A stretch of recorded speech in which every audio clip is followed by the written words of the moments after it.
Thank you. It's 4 o'clock and I'd now like to call the meeting to order and open the meeting. I advise all present that an audio recording is being made. All persons attending the meeting are to be respectful of and considerate towards other persons attending the meeting. Language and conduct at the meeting that could be perceived as offensive, defamatory or threatening to a person attending the meeting or listening to the recording is not acceptable. For the purposes of the recording, elected members should wait for the chairperson to announce them before speaking, and I request that all mobile devices be either turned off or put to silent, please. Present here today, and I will start from this end, is Alderman Louise Bloomfield, Councillor Bill Harvey, Councillor Ryan Posselt, Councillor Gemma Kitsos, Councillor Ben Lohberger, and of course the Lord Mayor, Councillor Anna Reynolds. We do have an apology from Councillor Mike Dutta, and we do have a leave of absence from Alderman Zuko. I'd now like to start with an acknowledgement to country. I'd like to acknowledge the original custodians of the land on which the City of Hobart was built. I do acknowledge that this was and always will be Aboriginal land, and acknowledging our Tasmanian Aboriginal community is part of the history of Australia and Tasmania and who we are as a people. Thank you. I'd now like to have confirmation of minutes and invite an elected member to move. Thank you, Councillor Lohberger. And we'll put that, and all those in favour? Aye. Anyone against? No. Consider that carried. Number 3, consideration of supplementary items. CEO, are there any supplementary items? Chair. No, being none, we'll move to number 4, indications of conflicts of interest. Would anybody like to declare a conflict? No, being none, we'll move on to item number 5, transfer of agenda items. Would anyone like to transfer any items? No, being none, we'll now move on to officer reports, which is the visitor accommodation update, and I'd invite an elected member to move the motion, please. Councillor Posselt, thank you, and I will now open that item up for discussion. Any comments, questions? Yes, Lord Mayor, thank you. Yeah, it's great to get the written update and also get the attachments, including the report from Professor Phibbs. I think a particular note that I found interesting was to go to page 20 of Professor Phibbs's report, which told the long and winding road that the council has been on to try and deal with or find a solution to, I guess, just provide a bit of balance in the market. We have had for a number of years a much higher percentage than most other capital cities in terms of the percentage of visitor accommodation making up our total long-term rental market, and I think we can see again from the Professor's report that there is a link to increasing rents and lower vacancy rates, and the council and the staff in particular have done a lot of research over a long time, tried various mechanisms and tried to get some guidance from the state government, who've constantly said, you know, it's easy, you just have the councils can make modifications if they need to. And I think this demonstrates how it hasn't been easy. It's been 5 years of ups and downs and round and rounds. My only concern was just I saw a comment somewhere in the report that suggested that there'd be another round coming back to the council for another round of approvals, and I feel like the council has probably prosecuted this many times already, and I just sort of want the staff to proceed with the previous referral, which was that we moved for these changes to be made in our local provision schedule. We're obviously advised by the TPC that they wanted us to sort of pursue this separately, but in terms of council's I just worry that how many times do we have to kind of re-prosecute this when we keep sort of giving the same direction, and it just seems to slow things down. And I just would, seek, is there any possible way that we can just lodge exactly the same material we did earlier and just get on with it, because it just seems to just drag on, and I'd rather sort of just keep the process moving. Through you, Chair, we have engaged a solicitor, and given that we're in an open forum, I won't go into details of what that advice is, but we're now in the process of gathering additional evidence, and this is really about us putting forward the best case that we possibly can.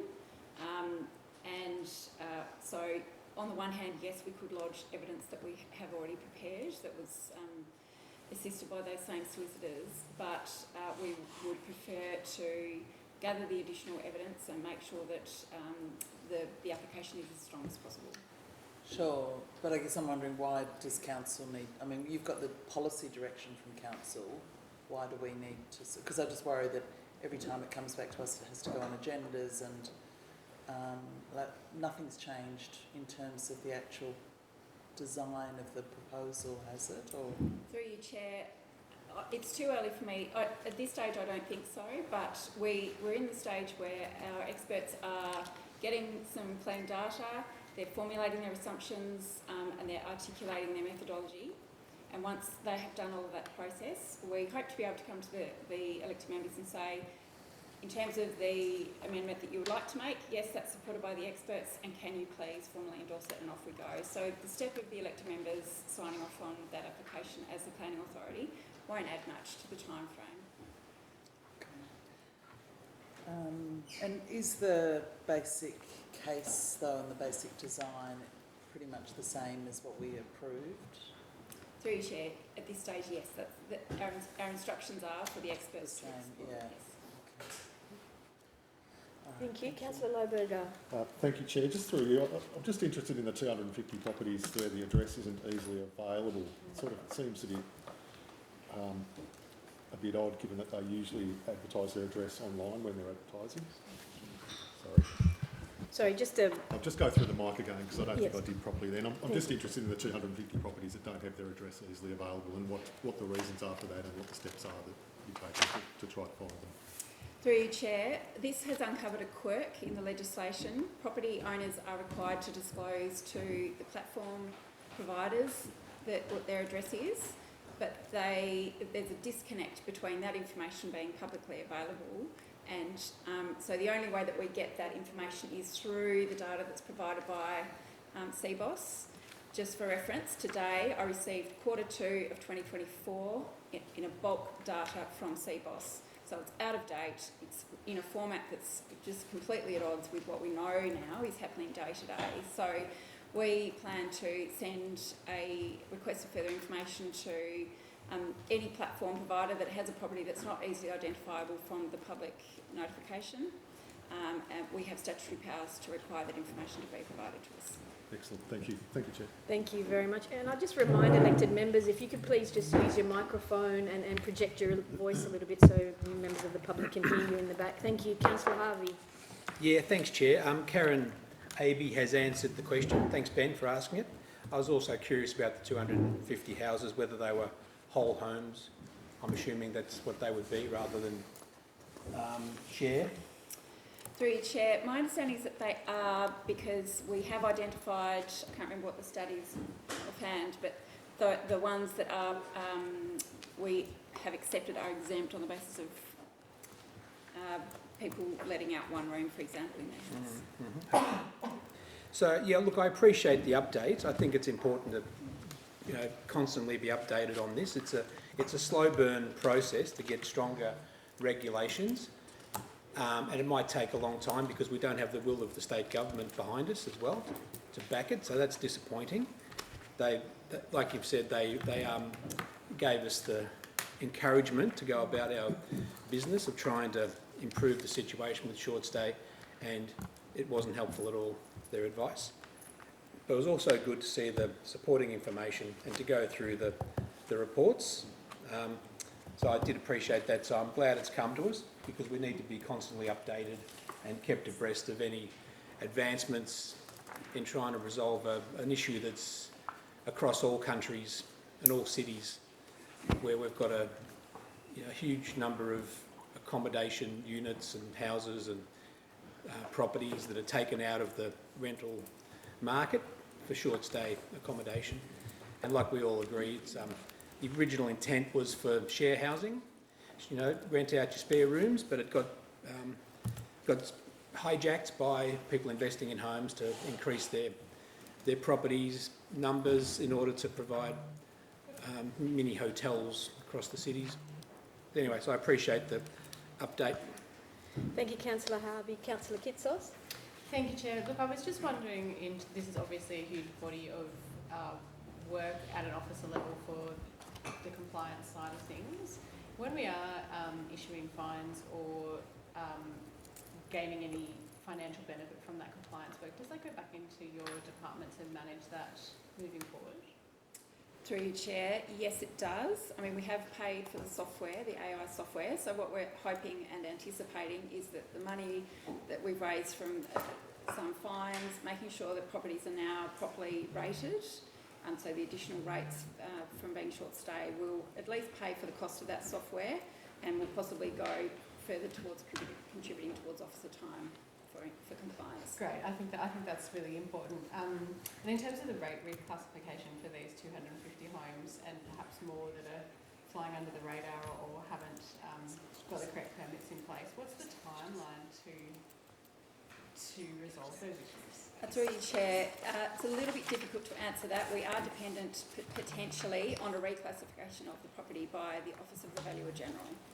So we might say to them, this person now has a permit, can you please look at the property, and they would reclassify it to R7. We would then use that to impose additional rates. So that process might take a number of months, I'd say. Okay, thank you. Thank you. Councillor Posselt? Yeah, thank you, Chair. I just wanted to speak very briefly and thank the officers for the work they're doing in this space. As the Lord Mayor points out, this has been a consistent council position for some time, including, I believe, over an election. The positions may remain the same across the council.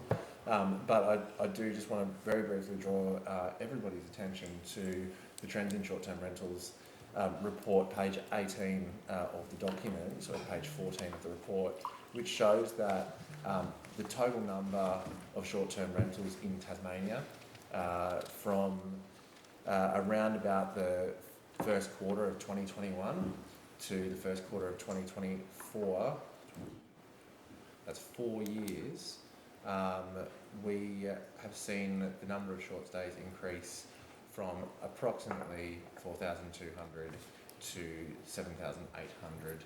It's about 3,500 dwellings that are no longer in the private sector, and there are 5,500 people on the waiting list, and that's not a surprise. But I do think that it's important just to draw people's attention to the fact that we've been having this conversation since beyond that first quarter of 2021, and in that time Tasmania continues to bleed residential accommodation into short stay, and the issue is not just Hobart City Council, although that's the area we're responsible for. The East Coast and tourist towns are having major problems socially as a result of this. So any work our officers can do and any work the council can do politically in this space, I think, is extremely valued by the community. Thank you, Chair. Thank you. Any further comments? Councillor Kelly and then the Lord Mayor. Thank you, Chair. It's interesting, these snapshot statistics which tell the story of it.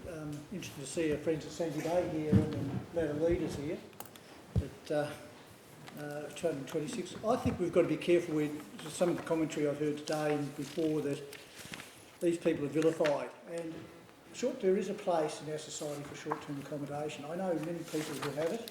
It caters for families, it caters for people who go to hospitals and bring their children or their loved ones to hospital, and for long-term accommodation they need that home, that area. There's people with pets and dogs and cats and all that sort of thing. So I just don't think, we're just going to be careful with the language we use and not to vilify these people, as I said earlier.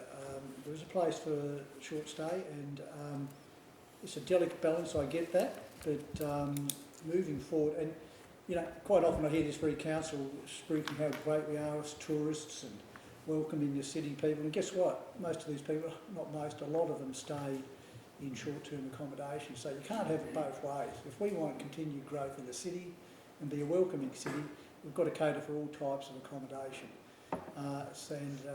It's up to us to be a little bit more nuanced in the way we approach this, and the statistics don't tell it all.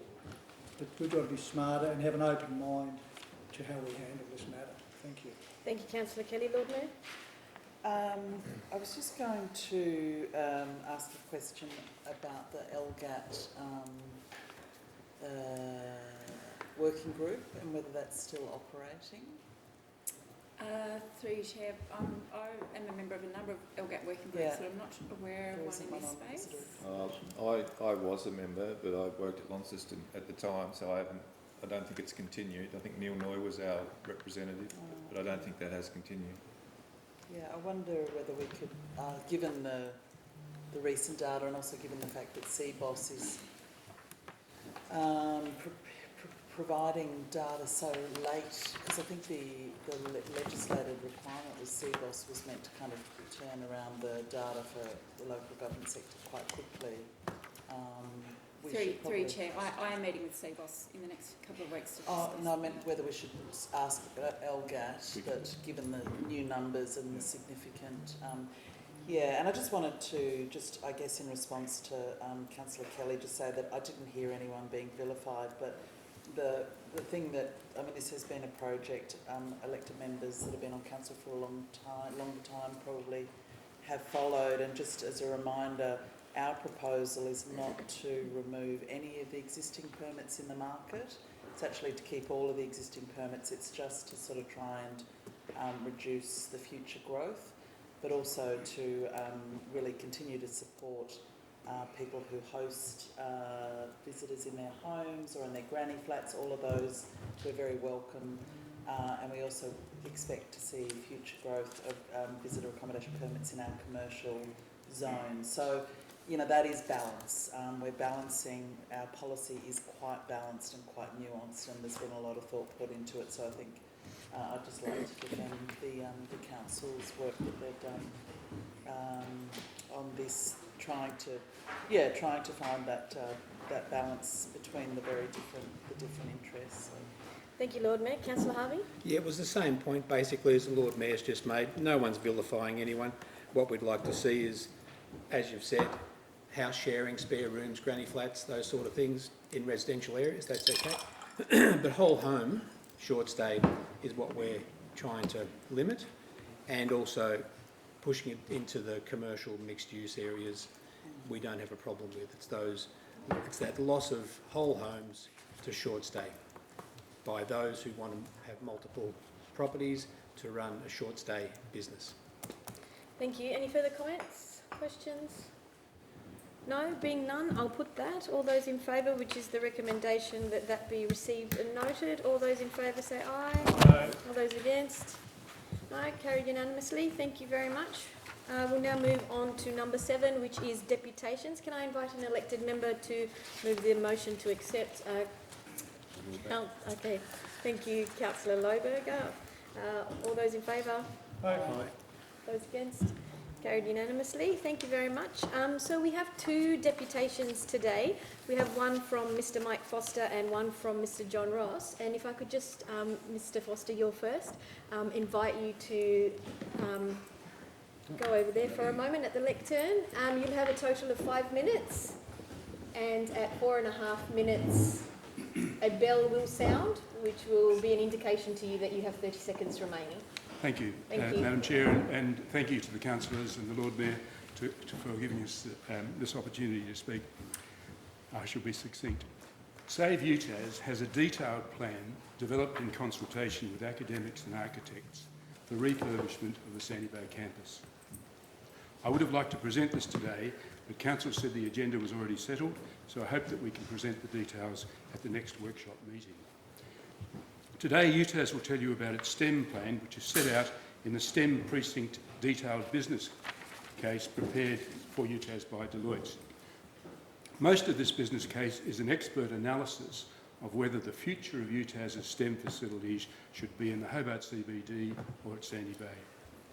Having spent 4 years arguing that the answer is obvious, we were thrilled that Deloitte's agreed with us. On every single metric, the Deloitte's report says that Sandy Bay was as good or better for STEM than the city.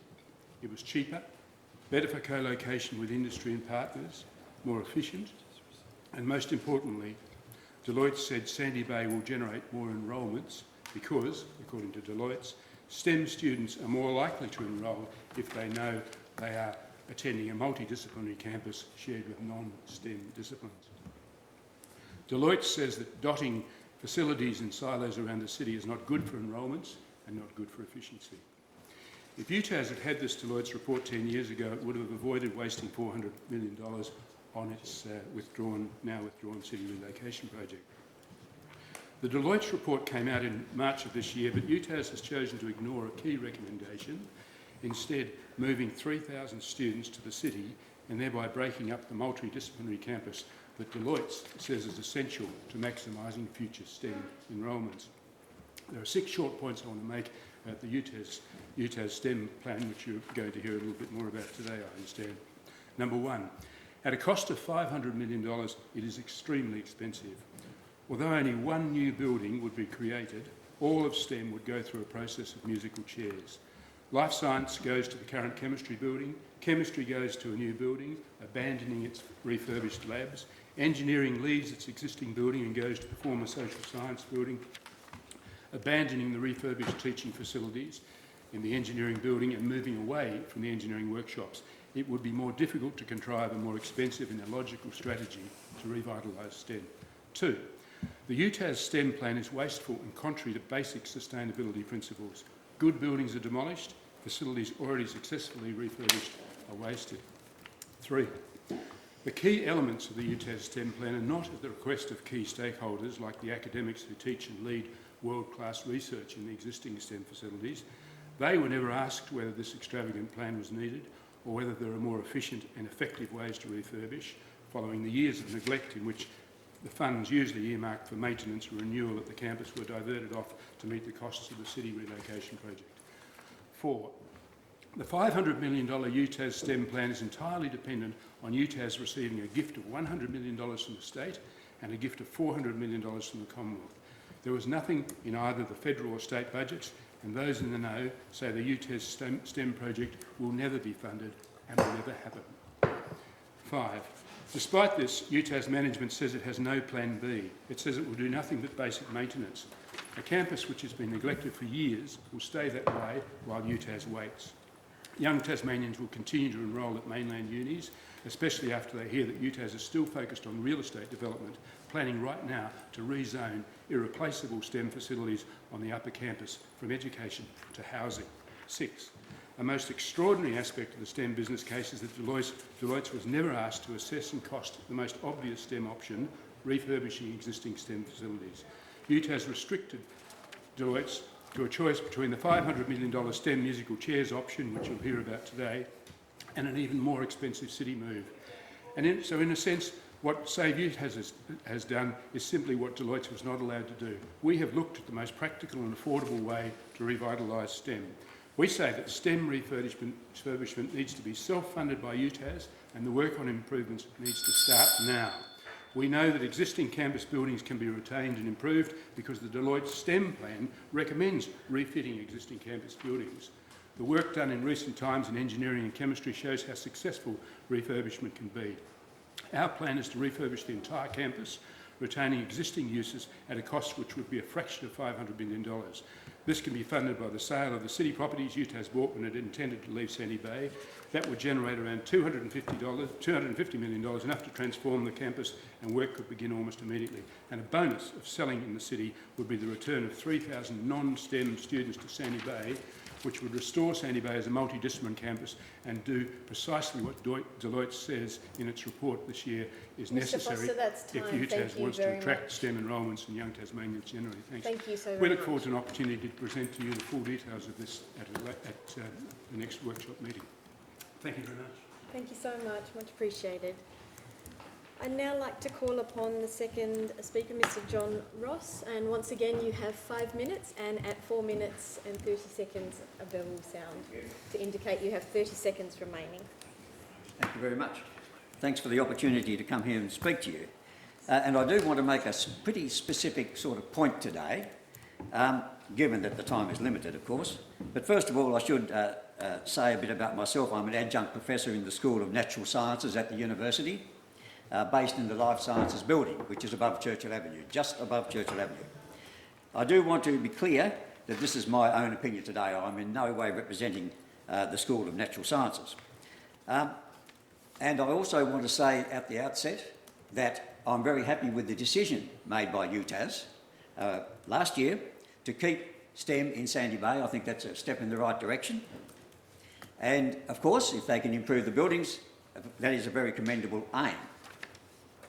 But where I differ from decisions that have been made by UTAS management is in relation to whether or not STEM ought to be compressed to entirely below Churchill Avenue. I think that would be an expensive mistake. It's part and parcel of their business plan, true, but I don't think it is necessary at all. And in fact, if UTAS doesn't compress STEM to below Churchill Avenue, there is no need for the proposed land sales above Churchill Avenue, nor to rezone that land. In fact, the only reason for compressing to below Churchill Avenue is to raise funds for that compression process, because it is a very, very expensive one. So I just want to say a little bit about the facilities above Churchill Avenue. The biggest one of those is the Life Sciences building. I worked in that for about 40 years. It is the home of biological sciences and agricultural science, and also of highly cited researchers who are world experts in their respective areas. But I want to stress that just because it's above Churchill Avenue doesn't mean to say that it's isolated from the rest of the campus. It is not. It's a 1 to 2 minute walk across an overpass which runs over Churchill Avenue, so it's well connected. Now, how does UTAS intend to compress to below Churchill Avenue? You can find some information on that in what they've put out, which is the STEM Precinct Detailed Business Case. STEM Precinct Detailed Business Case. On page 7 of that is their concept plan. And as Mike said, it's very contingent on the funding coming across from the federal and state governments, tallying up to be $501.5 million. Now, I just want to, I have in fact adapted that concept plan that's in the business case. Now, Chair, can I actually circulate these around? Sure. Oh, okay. I'm sorry, there's only 7. I thought there were only going to be 7 members. That's okay. So people you might have to share a little bit, unfortunately. So people who are receiving that will see that this process of compressing STEM to below Churchill Avenue, according to UTAS plans, is a very complicated one. There are 6 red arrows you will see on your copies there, each one representing a move of one of the subsections of STEM to somewhere else. The first one I'll talk about is the move of the occupants of the current Life Sciences building that's above Churchill Avenue, labelled on that handout. The occupants of that Life Sciences building to below Churchill Avenue. This is a fundamental thing that has to happen if you want to compress. But those researchers and teachers will not be moving into a new building, I stress. They'll be moving into, in fact, a building that's older than the one that they currently occupy. They'll be going down to the chemistry building. It's presently the chemistry building, opened in about 1961. Because of all these subsections of STEM going into that building, it's going to be pretty full. There'll be no room for the chemists. They'll be moving out into a new building, okay? Just across the way, it's in green on your handout there. That is the only new building, incidentally, in the new precinct, STEM precinct in Sandy Bay. And it's going to cost $259 million estimated to build. At the moment, it's a physics building, and those people will have to go into the old social sciences building, and so on and so forth. There are lots of these moves that UTAS has planned to, just because it wants to compress STEM to below Churchill. And the total cost of them all, you can add up, with that $259 million for the new building, $86 million to adapt the present chemistry building to accommodate life sciences and 3 other sections. It comes to about $340 to $360 million. The vast majority, in other words, of the 501.5. So I did hear that bell. An obvious question is, if you do have to compress, why wouldn't you move the life scientists straight into that new building that's going to be built for $259 million? That is a question I think UTAS needs to be asked, and I would like to hear the response to that question. There's nothing wrong with the life sciences building above Churchill Avenue.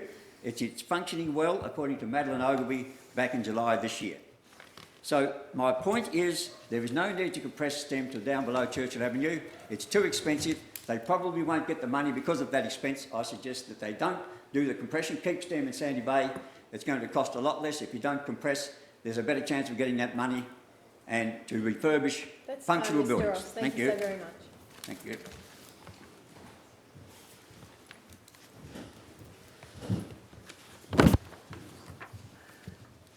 I'd just like to take this moment to say thank you to Mr. Foster and Mr. Ross for your deputation. Much appreciated. Thank you very much.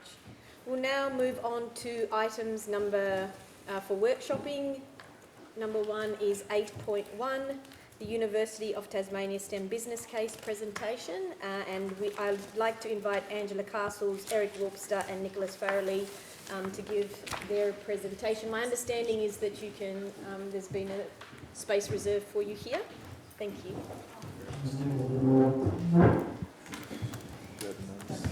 Yeah, there's three. There's three.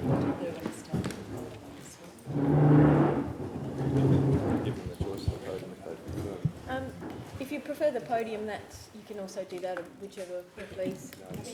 Perfect. Good afternoon, Chair, and thank you very much for the warm welcome.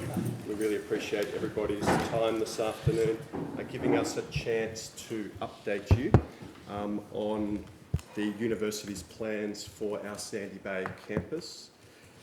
I'm joined today by Professor Eric Wilpster and Dr. Angela Castles. We'll seek to keep this moving, if that's okay with everybody, such that there's plenty of time for discussion and to field your questions. We're going to work through our statewide presence and the university's mission. We're also going to then speak to our distributed campus model across Hobart, which I think you're all increasingly familiar with. And then Eric and Angela will talk us through our STEM focus at the Sandy Bay campus before we also highlight some of the key elements related to ensuring that the Sandy Bay campus is as vibrant as possible coming into 2026. We are, as you all appreciate, Tasmania's only university with a proud history dating back to 1890. This is a history of course, of starting small with a grand total of 3 academic staff and now growing into a statewide enterprise that very proudly offers a breadth of courses far beyond most universities of our scale. We're also a research powerhouse, and that's a tremendous credit to our hard-working teams across the state. We also, as you all appreciate, have a mandate for regional delivery. That's important for Tasmania. It's increasingly crucial in the national higher education landscape, and the federal government's University Accord will encourage further evolutions of our very successful statewide model. What this unique mission means is that we are contributing in a very wide range of different ways. Last year, there were nearly 10,000 graduates from diplomas right the way through to PhDs, no doubt including family members of a number of people in the room here today. 44% of our university's Tasmanian students nowadays are the first in their family to attend university. Yes, Councillor. I apologise for interrupting you, but the briefing that we're supposed to be receiving here is a presentation on the STEM business case, and I just feel like we're sort of a long way away from that at the moment. Councillor Lohberger, I think it's within reason to have a broad overview, in my opinion. CEO, is that your understanding too? I think so. Thank you. Yes, thanks very much, Chair. Just to very briefly respond to Councillor Lohberger, our university operates in a complex and highly competitive environment, and I think with those circumstances in mind, I will keep this brief, I'll keep moving, but I think it is important to ensure that everybody is aware of the context in which our university is now seeking to ensure that we have the fit-for-purpose 21st century STEM infrastructure at Sandy Bay that the next generation of Tasmanian and scientists and innovators deserve. And that goes here to the almost $700 million that's been invested over the past decade and a half around Greater Hobart to ensure that we have high quality facilities for Tasmanian students.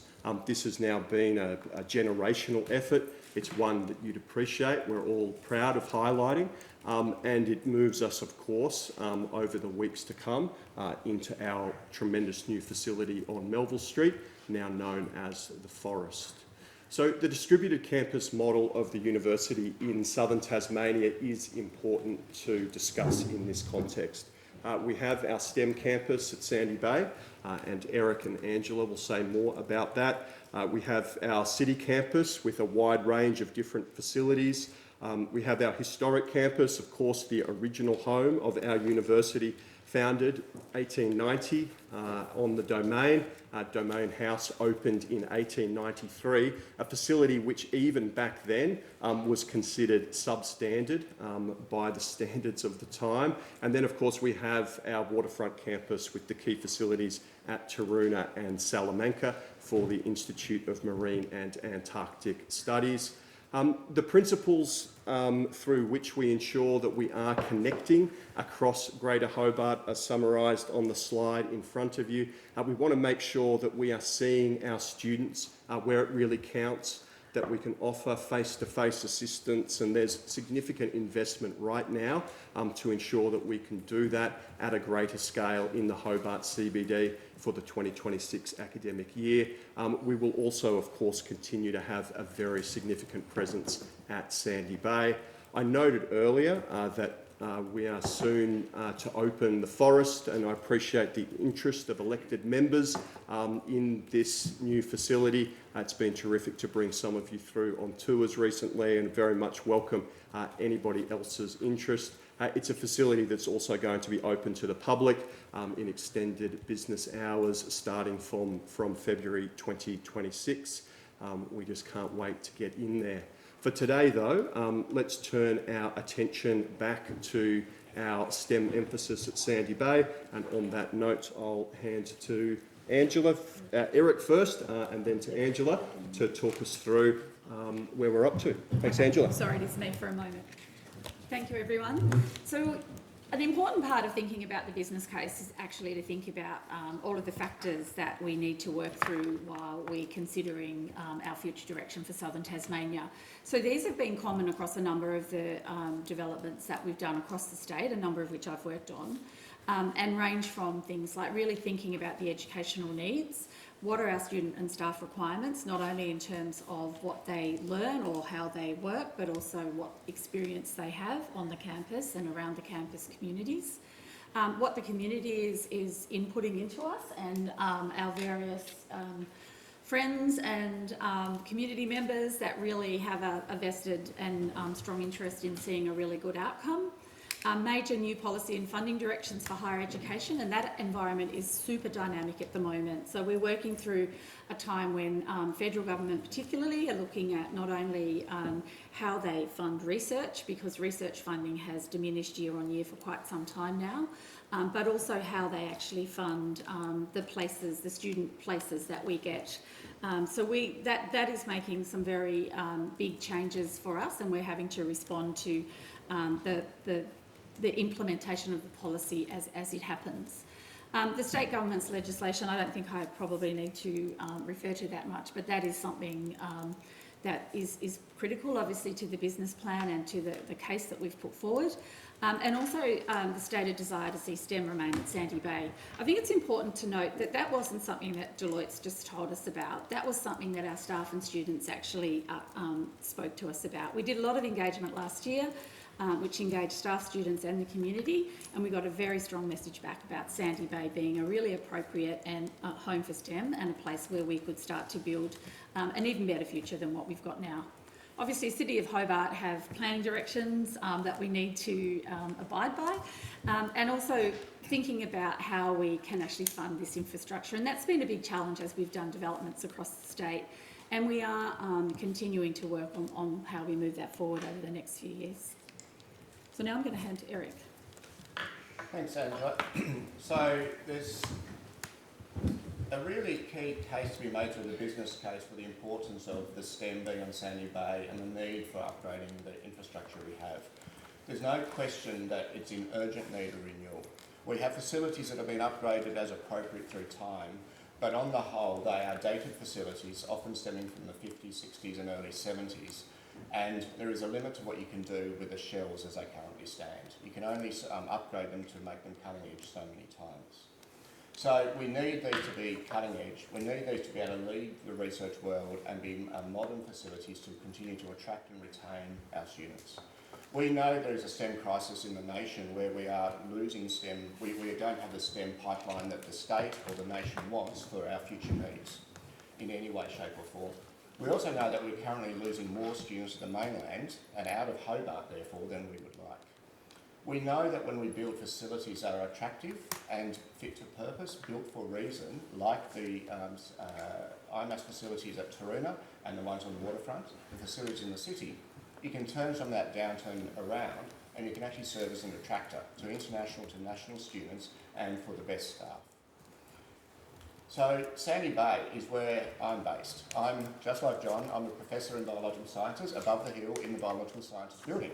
I'm a current staff member there and also a proud alumnus of the university. So I've been there for a long time, not 40 years like John, but over 30 now. And for me, this plan is really about bringing back the people onto the centre part of this campus in a way that really creates critical mass for them to be vibrant and for them to work together. I mentioned IMAS already. TIA is the other example where we bring people together outside disciplinary homes like a chemistry or a physics and we say, how can we best work together? What are the big questions in research, the big questions in teaching we need to address? And they are the critical questions like climate, sustainability, future IT and other technologies. And for that we need people co-located, not isolated in buildings spread across a very large footprint for the size we are. So this is a very early design stage. It is in the business case, but it is not locked in stone in any way. That will still develop with more consultation through time. But what it does do is provide a coherent way to put like areas together, for areas to be able to collaborate together where that makes sense, and for them to be near each other to work collectively in their teaching and their research. So for me it makes a lot of sense that biological sciences, agricultural science and geography, sort of the green sciences that work with the earth, are together. It makes a lot of sense that the physics, the engineers and maths and ICT groups belong together. They're the technical sciences and mathematical sciences and things that need similar facilities. Chemistry and earth science are also natural partners. Now the way this has been designed isn't to do 6 or 8 moves in random order. It is in fact designed to have people move once and move to fit to purpose facilities. So at the moment the campus is very large and the campus also doesn't have the vibrancy in a core that it once did. People are different now, students are different. And this redesign and this fit to purpose for the modern time is really what this is about. So back to me. So while we are relocating some people into other parts of the connected campus model, we will continue to have quite a strong community of students, staff and others on Sandy Bay. Roughly about 4,400 students next year at this point, based on where we're going with our enrolments. And that doesn't include the students that we know access Sandy Bay even though they're studying in other parts of the city. There'll also be around 1,000 staff who are ongoing staff, plus another 1,000 or so casuals who we know engage with the campus through teaching, engagement activities and research. So whilst the construction and the future campus is some years away, we have been thinking very carefully about how we ensure a continued high quality, vibrant staff and student experience. And obviously that's in the context of how our facilities currently sit. So we host a range of activities. We have 2 partnerships that we just wanted to showcase to you today. One is the Taroona High at UTAS partnership. So for the last couple of years we've had Taroona High students on Sandy Bay learning as they would if they were the same way that they would if they were on their school campus. These students actually have access to our academics and have experienced quite a different environment, but one which we have had absolutely positive feedback around. Outside of this, our High Achiever program also attracts a number of secondary school students to the campus, and they are studying university level STEM subjects before they leave school. The new facilities which have a focus on outreach and engagement, which is something we don't really have at the moment, would help us really build these types of programs and some of the other things you see there on that slide. Another example is the Island of Ideas, and I'm sure some of the people in the room today have experienced some of our Island of Ideas talks. The growing numbers speak for themselves. We're going to continue these as a Sandy Bay activity and not change that program in terms of its location too much. This audience has grown from around each year for the last couple of years, and now we're getting almost 3,500 people to attend, plus another 6,000 or so people join online. So we've got more of this to come for 2026 and beyond, and these types of activities will continue to draw hopefully some new people to the campus as well. So we are really committed to ensuring that the campus experience is a great one, that when you walk on to the campus you'll see lots of people and activity. This is a partnered effort, it's not just university people doing that. We already have community organisations and other organisations like our Student Association very active. But what these things do is speak to the innovative ways that we want to continue to do this. And ensuring that everybody that comes to campus has a great experience and that our staff and students are visible, are active, and are really showing the possibilities that Sandy Bay can deliver. So. Thanks very much, Chair.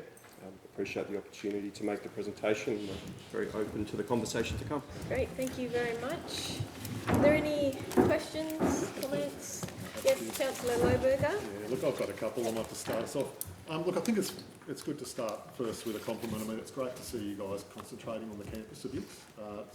It's been a long journey over a few years, and it is really nice to see some, especially your talk about campus life towards the end, a real bit more focus on that. I did have a couple of questions. I guess one is I'm concerned that there's still this underlying attitude that buildings are sort of like old dogs or old horses and need to be let off the pasture and you know, put to sleep humanely and then... Sorry, Councillor Lohberger, I've just been asked, could you please just raise your voice? Sorry. Okay. Thank you. So look, I'm just asking potentially about, just particularly about my concern about this view that old buildings just become unusable and must be sort of demolished. And I guess the question that highlights how this is possibly not quite as true as it seems is just, I mean, what year was the Forest building constructed that you've just completely refurbished in Hobart, and is it actually older than many of the campus buildings? Thank you, Chair. Yes. If I'm encouraged to respond, I'll keep it brief, but thank you, Councillor Lohberger, and again, very much appreciate the commendation that you've offered, and we're obviously keen to continue working with all levels of government and with members of the community to ensure that the university has the high quality facilities that our students and staff deserve. To note that, yes, there will need to be significant upgrade of aged facilities at Sandy Bay is at the core of the program of work that we would anticipate rolling out over a significant number of years. To specifically respond on the age of some of the upgraded facilities in the Forest, my understanding is that some date back to the 1920s, noting that they're therefore older than the bulk of facilities that we have on the Sandy Bay campus. But it would be the same spirit of adaptive reuse, ensuring that we are able to continue to position our university as an innovator and as a change agent, including in local construction practices. That's something that's fully on show in the Forest right now, and I would anticipate in the future we would see some similar uplift of what would otherwise become increasingly dilapidated facilities at Sandy Bay.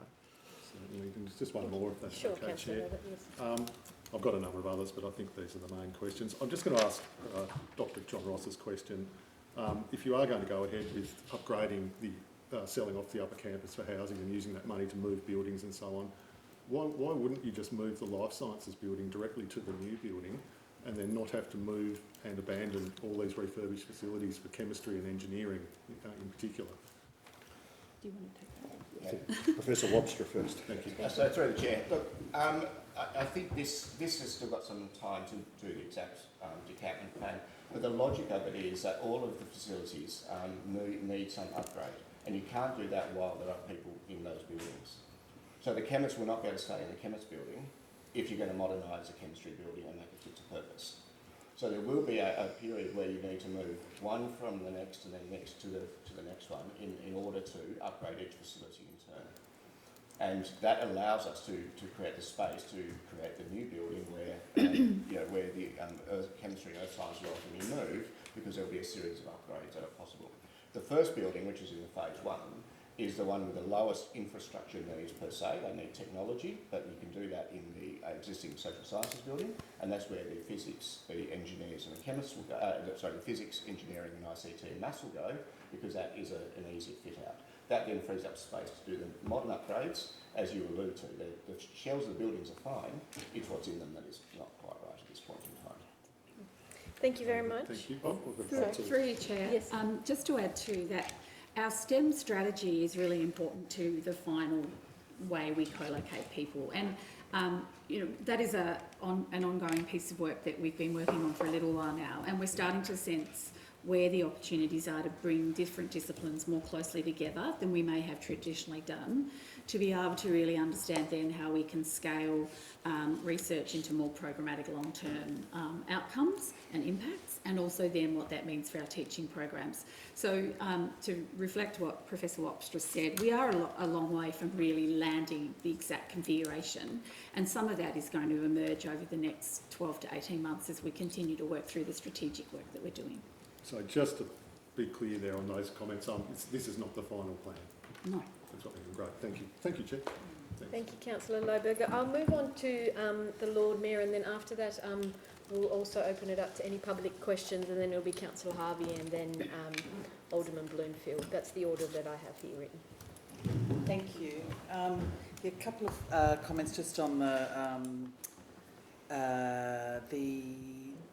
previous point raised. I mean, I think, in terms of communicating a vision, like there's been challenges with communicating UTAS's vision previously, and I can see that the sort of it does look a bit complicated, the sort of moving people around, and so I encourage you to pursue those ideas of simplifying or looking for the best options that make the business case work best for yourselves, obviously, and the city. And the thing I had expected a little bit more about your business case, because I think the city's obviously really keen to make sure that you've got a great university and that students and staff are happy. That's a really important thing for us as a council, but probably an even higher order thing for the council from my perspective is that we have an economically, that UTAS is really adding to the economic development of the city, and we have an outstanding resolution from October 2024 that says that we agree to advocate for UTAS to receive state and federal funding to upgrade facilities and buildings at the Sandy Bay as part of creating a new world-class STEM hub at the Sandy Bay campus, and that was agreed to by a majority of the council. And I think one of the reasons is because we're really excited to learn more about the vision of the STEM hub, so possibly less about where you're moving staff and students and more about, how do you get such a business case where I think my understanding is the business case suggests that you're going to get $1.50 or something for every dollar invested, which, compared to obviously the stadium, which is going to return apparently 50 cents for every dollar invested, just purely with my hat on I'm thinking about what's going to really get help the city economy. I'm really keen to learn more about that. And, be keen whether we may not have time today, but just to learn a little bit more about how you're thinking, not just about the STEM campus as a teaching facility, but what work you're thinking in terms of other partners. I think you're looking at making space available for private partners, but have you done any thinking about who they are, sort of attracting international institutes, international philanthropy?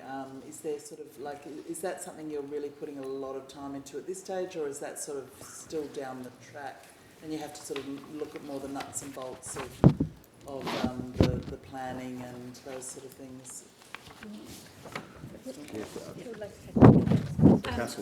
Through you, Chair, those types of things are very much on the table, and we are working through a process on actually analysing through our strategic work as well, who are some of the partners that we would like to go after through this process.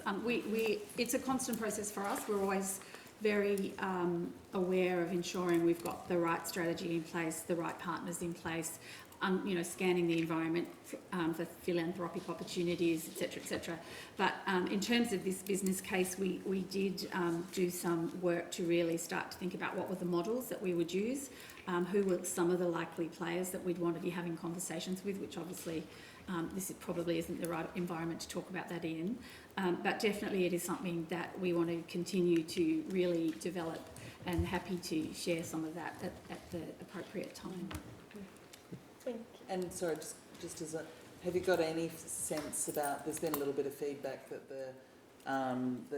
the funding ask of state and federal governments is challenging in the current funding environment. Can you just comment very briefly on how other universities of a similar size to you do build infrastructure? Are they getting funding from state? Are they getting funding from federal? Yeah.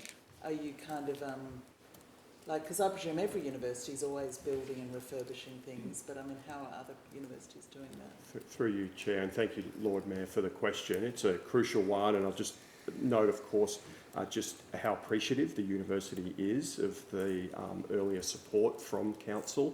This is absolutely crucial. It's only with, as the historical record shows, local, state and federal government support that a university such as the University of Tasmania has ever been able to do the significant upgrades of facilities that the next generation will need and deserve. For other universities right now, with the exception of a small number of institutions in central metropolitan locations, almost everybody finds the reinvestment required for this next generation of facilities incredibly difficult. Where it is happening, it is because there has been that appropriate coalition, including the community, to ensure that there is support for the next big push that's required. Our university, as I think you all appreciate, hasn't doubled down on a strategy of over-enrolling international students. That has proved to be the only recent strategy of any success to ensure that you can generate the surplus required. So I think here in Tasmania, as we've seen in the north and the northwest in recent times, it will be here in the south, an effort to join forces, the university working with all of our partners, starting right here at this table, to ensure that we can do what's required so that in, ideally, the early 2030s, a project of this scale and complexity is then complete. Thank you very much. And now I've been advised that we can take some questions from the public. Was there any questions that anybody would like to ask? Yes, Mr. Foster. As I was noting earlier, the Deloitte was not permitted to look at other options other than the two expensive options. So could you just speak up a little bit? So Deloitte was not permitted to look at any cheaper options than the 500 million option and another option which was the city option, which turns out to be even more expensive than 500 million. How long would the university be prepared to wait for the 500 million before it began to look at alternatives such as the sort of thing that say UTAS is talking about? How long would you wait? Thank you. And through the Chair again, the university does have some level of patience. We've already been on this journey for quite a while. And it has been often challenging for our people to ensure that we can maintain the emphasis on the needs of our students and staff right now, noting that the recent pandemic has been particularly disruptive for universities here in Australia and around the world. We are hopeful, though, that there's going to be new impetus behind the plans that the university has now been talking about publicly over the past 2 years. We're really excited by what is possible. We do have, yes, constraints at the state and federal levels, and yet plenty of indications that when we make presentations like the one that we've delivered today, that there's a real sense of possibility for Tasmania and specifically for Hobart.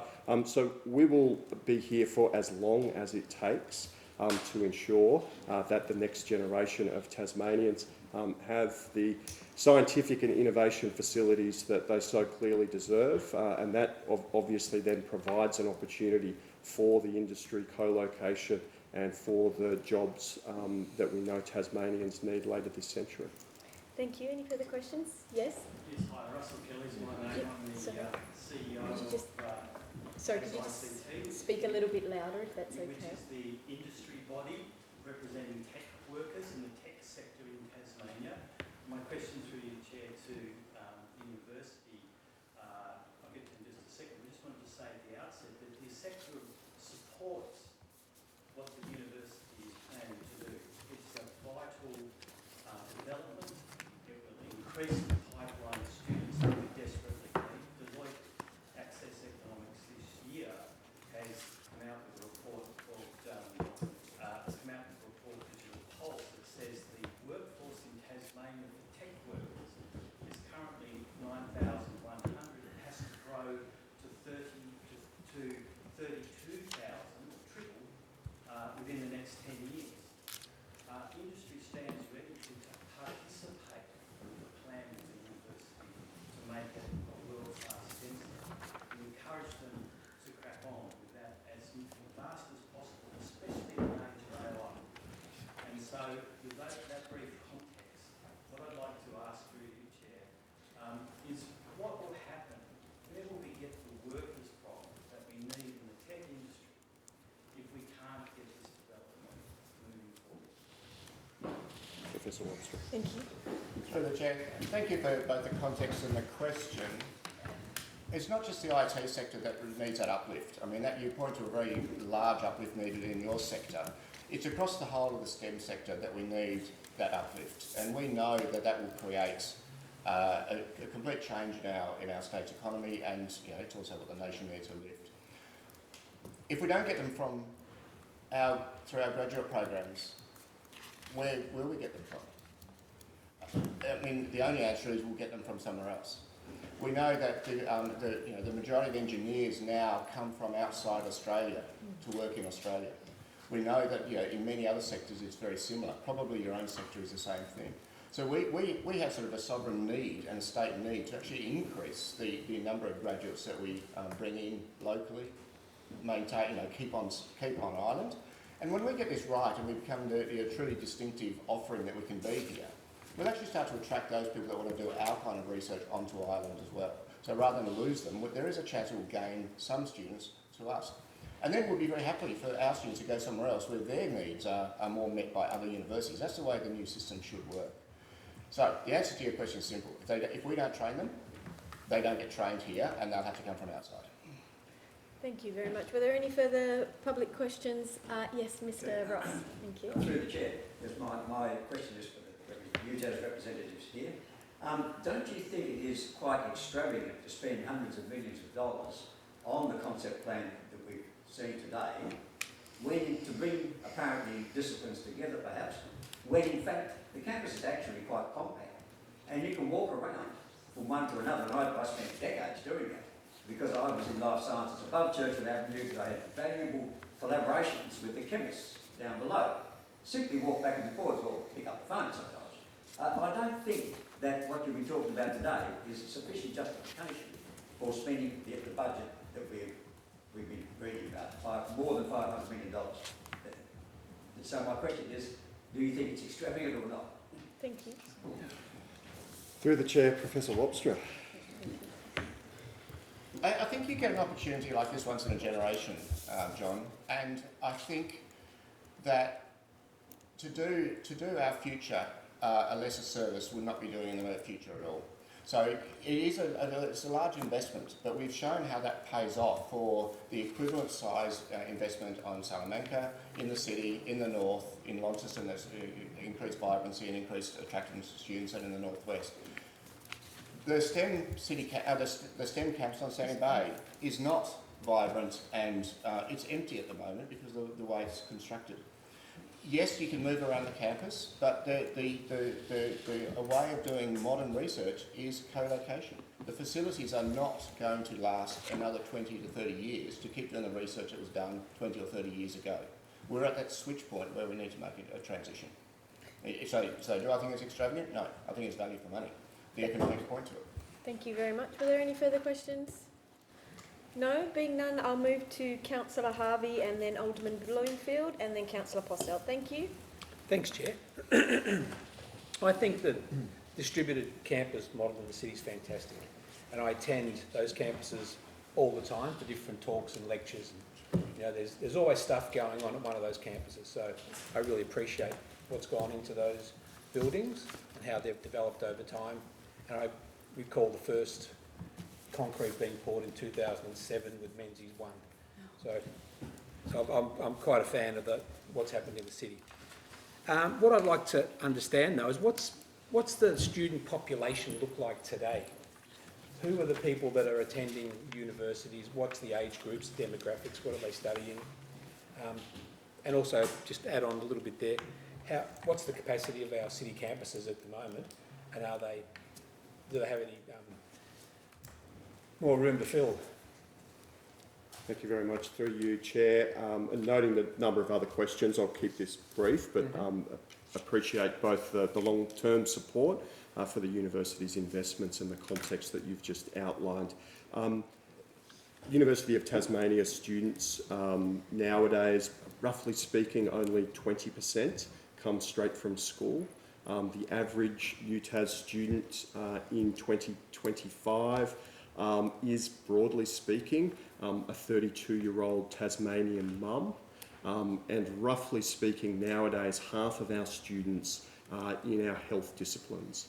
And so while today we're obviously speaking about the future of STEM, those earlier investments in health infrastructure, centrally located, connected to transport, are absolutely essential for the health of our city in every sense, and they're also providing pathways for students who might have in earlier eras missed out on an opportunity for university education.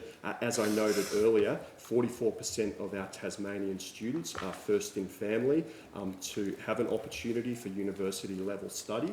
And that means that the investments that we're making in that future health workforce are investments in families, they're investments in a very positive cycle of social change.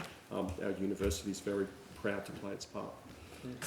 Thank you very much. Alderman Bloomfield. Okay, so I just wouldn't mind an update of exactly what's the actual number of students enrolled in Tasmania, and particularly located in southern Tasmania. What's the impact right now?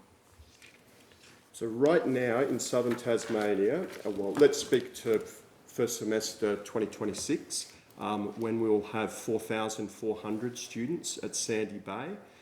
That's in a context where 70% of the university students in southern Tasmania will be learning in the Hobart CBD, 54% will be learning at Sandy Bay, 27% will be learning between those two campuses, and for those who are really keeping score, 3% of our students in southern Tasmania will be down at Taroona, where I'd also like to highlight, noting that it's outside the scope of today's conversation, the university with industry partners is currently investing in a $65 million facility to ensure that Tasmania stays at the cutting edge of marine science. So we've got about 10,000 students in southern Tasmania in total, Councillor, and that highlights, I think, a long-term trajectory of success. The Lord Mayor, I think, emphasised earlier the need for the university to contribute in many different dimensions to southern Tasmania's economy and specifically for the city. And the fact that we have so many students who are on their journey of learning with us and then moving into crucial parts of the economy, I think it's a really great story. Yeah, so there's 10,000 south. Of those students, how many have come from the mainland or from overseas such that they would be impacting our rentals?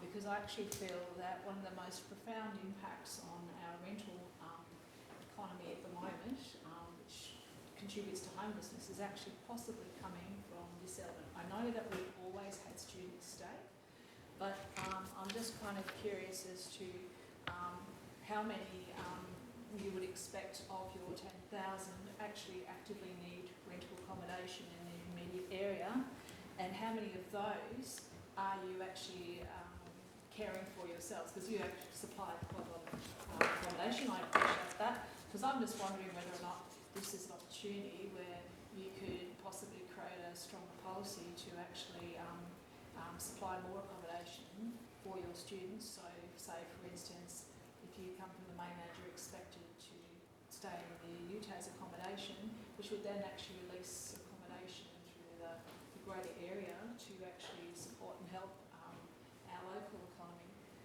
The other thing that I wanted to, I've got a few questions, I'm so sorry.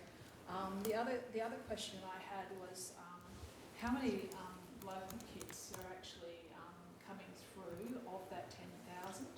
Because for instance, with commerce in particular, I know that when I engaged a young fellow a couple of years ago, he was only one of 3 students who was a local kid who actually was in the commerce department. So this is creating some significant issues for our local kids. They don't want to be the exception to the room, they want to be one of many. So I think we have some issues to address there that I'd like to see. Alderman Bloomfield, could we just ask them to address the first 2 questions, sure. and I'll come back to you? Would you like to address those first 2 questions? Thank you, and through you, Chair. And on the accommodation point, so the university has, and we can double check the numbers for you, Councillor, it's roughly 2,000 UTAS bedrooms that would be in the city area. My understanding is that at the moment they're not completely full, so we would still, coming into 2026, have opportunities, for instance with international students who might be enrolling with us next year, to be able to offer them accommodation in university facilities. We don't by habit insist on particular accommodation choices for our students, and that's perhaps not a direction that we're likely to go in. And yet I think the question that you have raised does highlight the need for the university to ensure that we have the right infrastructure, well sequenced, set up in appropriate locations. The fact that we do have significant number of bedrooms right on the corner of Elizabeth and Melville Streets is absolutely essential for what we are now doing with the opening of the Forest from early next year. So I'd anticipate that while we all appreciate there are complexities in the accommodation market, I would be very surprised if any of the data suggests that the university is particularly responsible for some of the issues that you've sought to highlight. In terms of the range of students, Councillor, that we have in our classrooms, and this does vary across our academic schools, we are seeking wherever possible to ensure that there's a great diversity of experiences represented in the classroom. That leads to a better learning experience, and I'll say this as somebody who still teaches third-year students in social sciences. It actually makes life a whole lot better for academic staff as well. We want that diverse cohort. Not every university has been able to get that right everywhere all the time, but like to reassure you, Councillor, that it's something that we pay close attention to, and we're really keen to ensure that our future-oriented strategy responds to the needs of all of our students, wherever they might come from. Thank you. Okay, so the other thing was everyone's been discussing the variety of buildings and how they're placed and so forth. I can tell you, and I studied pharmacy initially. My parents wanted me to be a doctor, and I fought them rather hard. I can tell you that I had to go from the medical school, which is above Churchill Avenue, all the way down to physics and chemistry. And also into pharmacy. Now, all of those buildings are sometimes quite distant, but having said that, you could actually meet those distances within the allotted 10 minutes that you were given between classes, and we all did it. So I'm kind of challenging the concept that it didn't work, because I lived the fact that it did. In particular, also, when I finally got to do my dream class, which was accounting, I was actually also doing computer science, which was all the way down the bottom, and also in the middle of the time. So that was right down the bottom of the campus near law, and then commerce had been moved all the way to the very top. And yet again, I was able to reach both within my allotted time between classes. So I feel that the design itself was never impossible. What's impossible now, though, unfortunately, is to study law and commerce at the same time, which would be a generically common thing to do, is now going to be quite difficult, because one's in town and one's down in Sandy Bay. So I look forward to seeing those things actually improve. But in particular, I would really like to encourage the university to consider its social impact, in the fact that if they could actually accommodate for more of their own students, and know that if they're going to bring in 10,000 people, please, how about you look after, say, 6 or 8 of them rather than 2,000, so that we can actually basically have like for like, and allow our accommodation rental issues throughout our area actually be addressed, because we constantly challenge with Airbnb, but this is literally around 6,000 people, which is about 1,500 houses, which is, you know, getting close to what the Airbnb argument's about. So I just feel that that's something that we could genuinely look at, and it'd still be an earner for you anyway. It's just change the model, consider the social impact, and that would be something that I think would the society itself, the community itself, would probably smile upon. Through you, Chair, and I'll keep it brief, and I think it might be helpful if after this afternoon's session we just offer some clarification on the numbers in terms of local enrolments and any implications that there might be for the local rental market. I'll just reiterate that I've never seen any evidence to support some of the assertions made. I would, though, very much welcome a further opportunity to talk about the connectivity of our campuses. We want our students to get the absolutely best experience. Should a student who's studying Antarctic studies with us at Salamanca, absolutely world-class facility, not also work, say, with Professor Wobstra and some of his colleagues? Of course not. We'll ensure that there's the right kind of connectivity. You've all seen our Unihopper service around town, I have no doubt. What fewer people are aware of, though, is that this year the university has negotiated with the Metro bus service such that the university supports our students and staff to travel on Metro free of charge. The university picks up the bill. But this is an absolutely crucial logistical contribution. We will never have enough uni-hoppers, but working in partnership with Metro like this is great for the city and helps to ensure that we can connect our campuses. The further just quick comment on this is that, of course, our hard-working teams put enormous effort into ensuring that our timetabling and all of the other logistical components of such a large and complex university are well taken care of.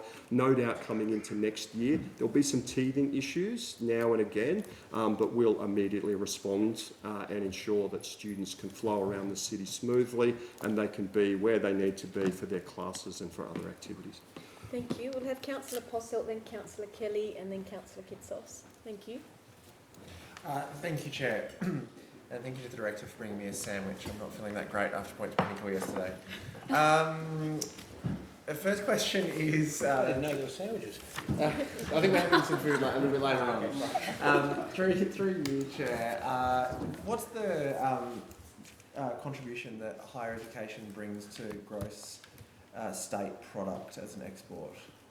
I don't know if anyone can... Off the top of your head.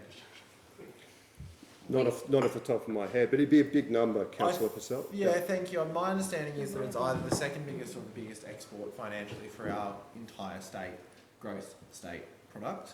And I think that it is very relevant to remember in these conversations that our university is the highest or the second highest contributor to gross state product, and that we've seen a continued drop in overseas international students, partly as a result of the community discussion around the movement of the university. I don't want to get into, as a councillor, we should be operating at the strategic level for our own organisation, let alone getting into the weeds of operations of other people's organisations, about building placements, about whether or not it's above a road or below a road, recognising that of course we are responsible for the planning scheme. So what I want to do with this opportunity, with some of the executive before me, is tell you what I think that I should be doing as a councillor when it comes to these conversations. I think that I should be advocating for the social outcomes on the broadest of schemes that a university and education brings, and how the STEM move can help facilitate that, and how it can help facilitate innovation and economic activation for the city that we're responsible for. So some ideas that I wanted to pass to you, and do it in a public forum so everyone can hear them. We know that Wollongong and other universities operate publicly accessible science hubs for children and for school children. We know the best example is Questacon in Canberra, that obviously is not a facility that we can afford to build here in Hobart or in Tasmania, but we can afford to build something similar to what Wollongong has. On the mainland, it is a rite of passage to go to Questacon in your primary school years, regardless of if you live in New South Wales, Victoria or elsewhere. Busloads of children are brought through that terrific facility every single day. Tasmanians are not afforded that opportunity. And some of these early experiences that we have, there's not enough indoor activities for children under 10 in this city, full stop. People will go to an interactive STEM facility for children because there's just not enough to do indoors. Those seminal experiences that children have at a young age and get them fascinated in science is what leads to STEM employment moving forward and innovation in 20 years' time. I urge the university to consider this as part of your STEM precinct, and I do think that some of these ideas will help you to gain funding. The second is childcare. There is an absolute shortage of childcare within this city. That is Greater Hobart. There are a number of university childcare centres that are absolutely sought after on the mainland, that start even younger, start from 2 with some of this STEM stuff. Not only is there a need for it, but there is the largest population for the city is based in Sandy Bay. There is very minimal childcare facilities in Sandy Bay, so it would be an opportunity for both your staff, the 32-year-old mother student, which I believe is your standard student, to bring their children to a absolutely top-shelf childcare centre. These are the community outcomes that I want to see. These are not in the weeds of your operations. I believe that there's an opportunity for further high school interaction, whether that's through formalised programs or whether it's through dedicated actual science schooling from year 7 to 12. Again, we know that Taroona is massively stretched, bursting at the seams, I would call it, and there is opportunity and requirement for further high school education. Some schools on the mainland operate as selective academic schools. There is no reason why we couldn't operate a selective STEM school that attracts children from all over the state and all over Greater Hobart. Certainly the selective performing arts school that I went to attracted students from about an hour and a half train ride away. People will travel. The final 2 points that are interrelated, Chair, through you, is innovation hubs and, as our gentleman pointed out, for IT jobs, the cross-pollination that can occur between innovators, tech entrepreneurs, business people and STEM in particular is possibly more valuable than having health and engineering on the same campus. Certainly as somebody who's done 3 degrees, I didn't really interrelate with people that were well outside the discipline. I would interrelate with nurses and paramedics and doctors and pharmacy and all of the healthcare stuff. You got a question? No, I am making my deputation, please, guys. On our time? Yes. Okay. So, it's question time. I think that Thank you, Councillor Harvey. I think that the opportunity to host something like Enterprise, which Council currently hosts as part of a STEM precinct, is something that shouldn't be underestimated and may bring in some private equity that might want to be involved. That's it from me, Chair. Thank you very much for your comments, much appreciated. Councillor Kelly? Thank you, Chair. So I looked at this whole UTAS thing through the lens of this sort of common rate player in the street there and the man in town, or the man on the Clapham omnibus, you know, that sort of perspective. I never went to university, and my siblings did, but I've sort of got a basic understanding of it. I think us as council, we've got to be a bit careful that, you know, we're keeping our lane here a bit, and as to telling you what makeup of students should be, where certain buildings should be allocated on a plan or a grid. I think that perhaps we could be straying a bit from our remit from that. It's like businesses who want to open up a big shop. We don't tell them where, what department should be in certain stores and all that. Sure, if it's going to be an impact on society, the ratepayers of Hobart, yes, by all means we do that. But some of the commentary here today, I think that, you know, perhaps it crosses the line of what is applicable for the Hobart City Council to address. And just some other very general comments. Look, I've done a number of tours from UTAS, and I must say the quality of work is just outstanding, and is just you know, first class. I went to one of the earliest meetings with Mr. Black and or Professor Black, whatever he calls himself.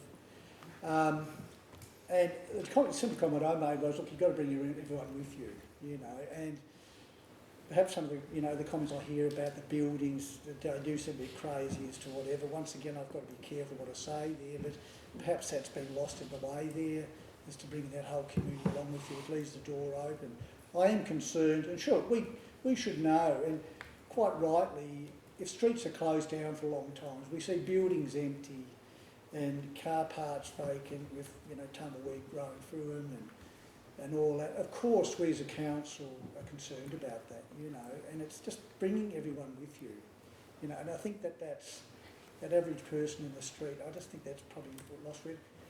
Look, the UTAS, the way I look at it is, you guys are a cornerstone of the society, you know, we look up to the academic side of what UTAS does, and it's sort of right up there amongst those principled organisations that everyone looks at. And so this is just, I'm not here to tear down everything you're saying and doing, but, you know, there's been a lost lot on the way. I do wonder, you know, for the hundreds of millions have been spent, that we could have done an incredible transport link like rail to there and all that. But I'd just encourage you to keep us in the loop with the stuff that's going to really impact us as far as the housing and the transport and everything else goes, and try and bring the whole community with you. But thanks for your presentation today. Thank you very much, Councillor Kelly. Councillor Kitzer. Thank you, Chair. I'll keep it brief. There's been lots of commentary around the table this afternoon, but I guess a summary of my thoughts on what we've been presented today.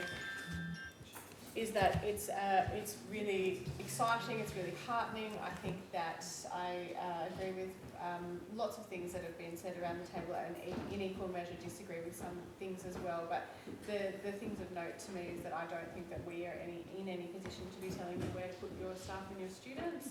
What I do really like to be kept in the loop about what's happening, be aware of the economic benefits to the city, the public transport links. I think knowing about that metro free student collaboration is really essential, and helping us to understand what it is you need from us to support the university going forward. I think the university plays a much bigger role in Hobart and indeed in Tasmania than people actually are aware of. It's something that I don't think people put a lot of thought into, but at the moment we're seeing the great brain drain happen again, which is the people who have those higher degrees leaving Tasmania because they're not being paid the same as their mainland counterparts. We've got the lowest literacy in the entire country, with 50% of adults still being functionally illiterate. We've got one of the highest rates of school leavers. We've still got the college system. Trina High is struggling to keep students to year 12 because we're still diversified across college. I think there's so much across the education space that really needs to be absolutely improved. And if we can collaborate with those high schools to encourage students to come onto a university campus, to experience those higher tech facilities, to encourage them to become STEM students, to go out to the high schools that don't have the income of some of our high-level private schools, so that they can actually see what's on offer to them if they were to take a government-funded position at the university, I think is of absolutely huge benefit to our society. So I thank you for bringing this to us today, and you've got my full support. Thank you. Are there any further questions or comments? No? Being none, I'd just like to say thank you very much for your time and for your contributions in the presentation. Thank you very much. Thank you, Chair. Thank you, everyone. Thank you.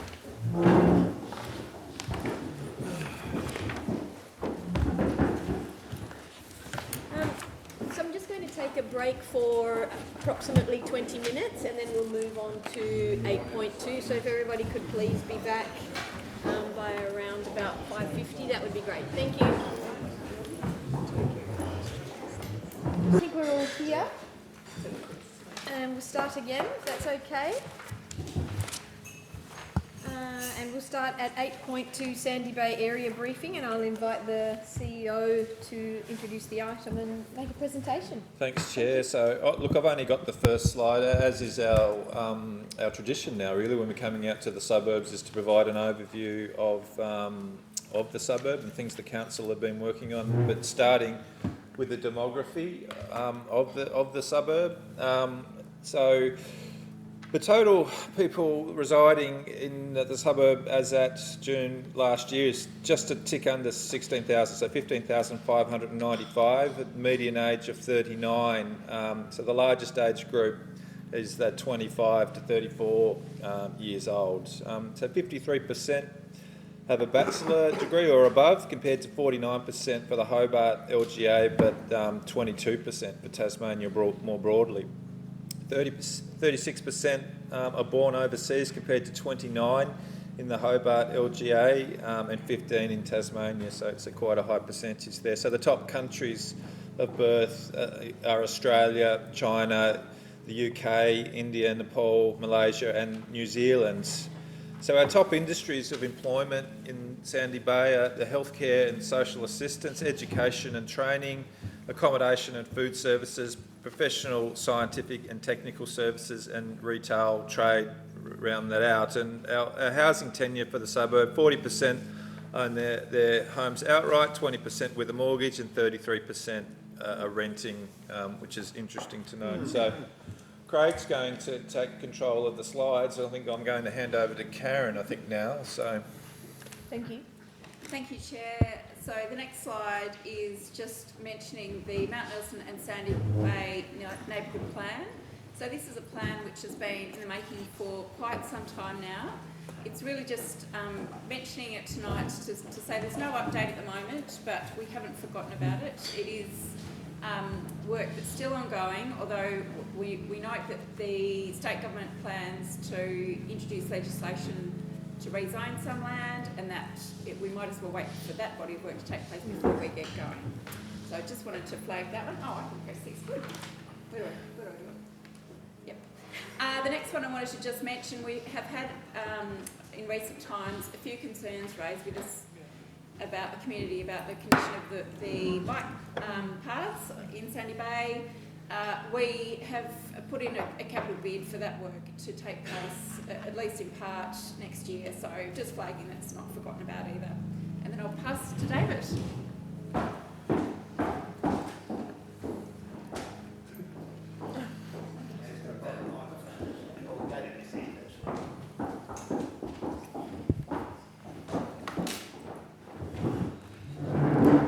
Okay, so a couple of the projects actually in my area, one that's still ongoing at the moment is the Queenborough Oval, which councillors have been lucky enough to go and see not too long ago. So that's still underway, but it's due to be finished hopefully sometime the next couple of weeks or so, which has been long anticipated. So the project itself is a fairly large one in council terms, so it's about 4.1 million. Half of that's actually been grant funded. So it's involved new change rooms, a medical room, a rooftop viewing space, and also better access to the stand as well at the same time, with better accessibility, and a number of other areas that we've actually looked at improving as well at the same time. It'll be a fantastic facility for that area for everybody to actually use. So really looking forward for that to come online. A couple of the other projects we've actually done in recent times in the Sandy Bay area. We've done a little bit of work on some bank stabilisation in Enterprise Road. We've done some road reconstruction work at Baden Street and also at Sonning Crescent. And also we've actually done a little bit of work in Bective Street. So we've had a bit of a program in terms of looking at our areas in terms of footpath renewals as well in a few locations. So we've had a few that's been in Sandy Bay, but we've also got some other ones that are actually upcoming at the same time. So I can hardly read that, but that's okay. So in the road assets area, there's Nixon Street that we'll be looking at doing in the upcoming budgets. We've also got Norfolk Crescent, and we're also doing some work on the file trail at Carnegie there, just to open that up as well at the same time. So these are all budgets that we put forward for consideration in the next financial year. And one project that we have been working on, which we've also been lucky enough to actually get grant funding for, is our work on the cracked willow. So we've done some work in the Hobart Rivulet and we've moved down to the Sandy Bay Rivulet.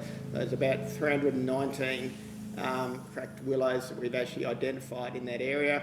So we're in the process now of actually looking at a program in terms of actually trying to remove those willows. It's quite a tricky location in terms of actually trying to get access in to actually try and remove the willows, and the intention is to work closely with all the affected residents, so not just to remove the willows but to actually look at putting some other plantings back as well, more appropriate plantings back as well at the same time.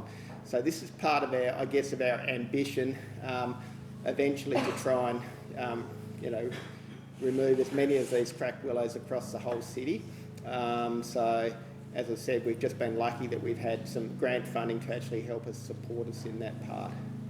Now I think I'll hand over to Ben. Thank you. Well, I'll kick off before the slide turns over. I'll start on our citizenship ceremony program. As you might be aware, we hold 4 citizenship ceremony awards each year. The first one each year is held in January. We held that in partnership with the Sandy Bay Regatta. This year we welcomed 79 new citizens at that event across from 28 different countries. And our first one next year will be held on the 24th of January to welcome our new citizens. Business engagement in terms of business support in the area. We use a platform, program called Hello Hobart, which is basically a social media a content-driven platform where that council pushes out with good news stories about businesses in the area. So all Sandy Bay businesses are invited to participate in that by coming forward and giving us news stories. One of the popular programs that we have on that is the Friday 5, which is where every Friday we feature 5 businesses from a certain area, in a couple of weeks' time, we will, before the end of the month, we'll be focusing on Sandy Bay businesses and doing a 5 on Friday for Sandy Bay businesses. In terms of our activations and events in the area, going back to January last year, we had the Sandy Bay multicultural event. We often have these things out in the community, our Inside Out cubes, which is where we have art displayed in these cubes, where we take art outside but also keep it inside in these cubes to protect it, and we move art around the community. And this is one that we held in July last year at Sandy Bay. We also support Dark Mofo, for example, the Nude Solstice on the 21st of June each year, and several other events. We just held a very successful event between a friendly game between the first cruise ship, staff from the first cruise ship that came to town, who played the Hobart United football team a couple of weeks ago on the Parliament Reserve in this locality, which is a successful event that we'll try and do probably a couple of times per cruise season to get things going.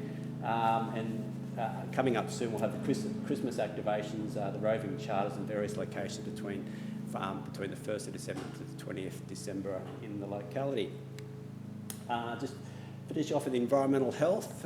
So one of our regulatory services, we have 155 registered food businesses in the Sandy Bay area, mainly across the areas of cafes, restaurants, kitchens and home kitchens and retail. We also have 2 recreational swimming beaches that we monitor in terms of water quality, which are rated as good for water quality, is sampled weekly over the summer months. Recently 63 environmental health requests for the current calendar year relating to residential noise nuisance, food safety and light spill, which is about normal for a population of this size. And we also do the school-based immunisation programs for all the schools in the area. That's it. Thank you. Thank you very much. Was there any comments, any questions? Yes, Councillor Lohberger, thank you. I just have a couple of questions just about updates. I'm aware that you guys might not have the information on you, but I just wanted to see if we could get an update on 3 things. One is the fate of the dying plane trees at Fitzroy Place. 2 is the Sandy Bay Sailing Club shed that has been condemned, and what we might be thinking about doing there. And 3 is what we were thinking about doing at Nut Grove Beach, where we're seeing some extreme loss of sand, especially where the public are accessing the beach and also the sailing club. So we'll just take those on notice, but thanks for that. Thank you. Thank you. Any further comments, questions? Yeah, Lord Mayor, and then we'll go to the public. Mr. Merridew, thank you. Just for Ben, I saw summer event series, something happening at Alexander Battery. Can you tell us a little bit about, is that just in Sandy Bay or is that all over the city? There's a planned summer event activation program which we haven't sort of finalised yet, so we've got a few things planned in that period over the summer, so when that program's come out, it'll be shared through the usual channels. Lovely. Thank you. Mr. Merridew? Thank you.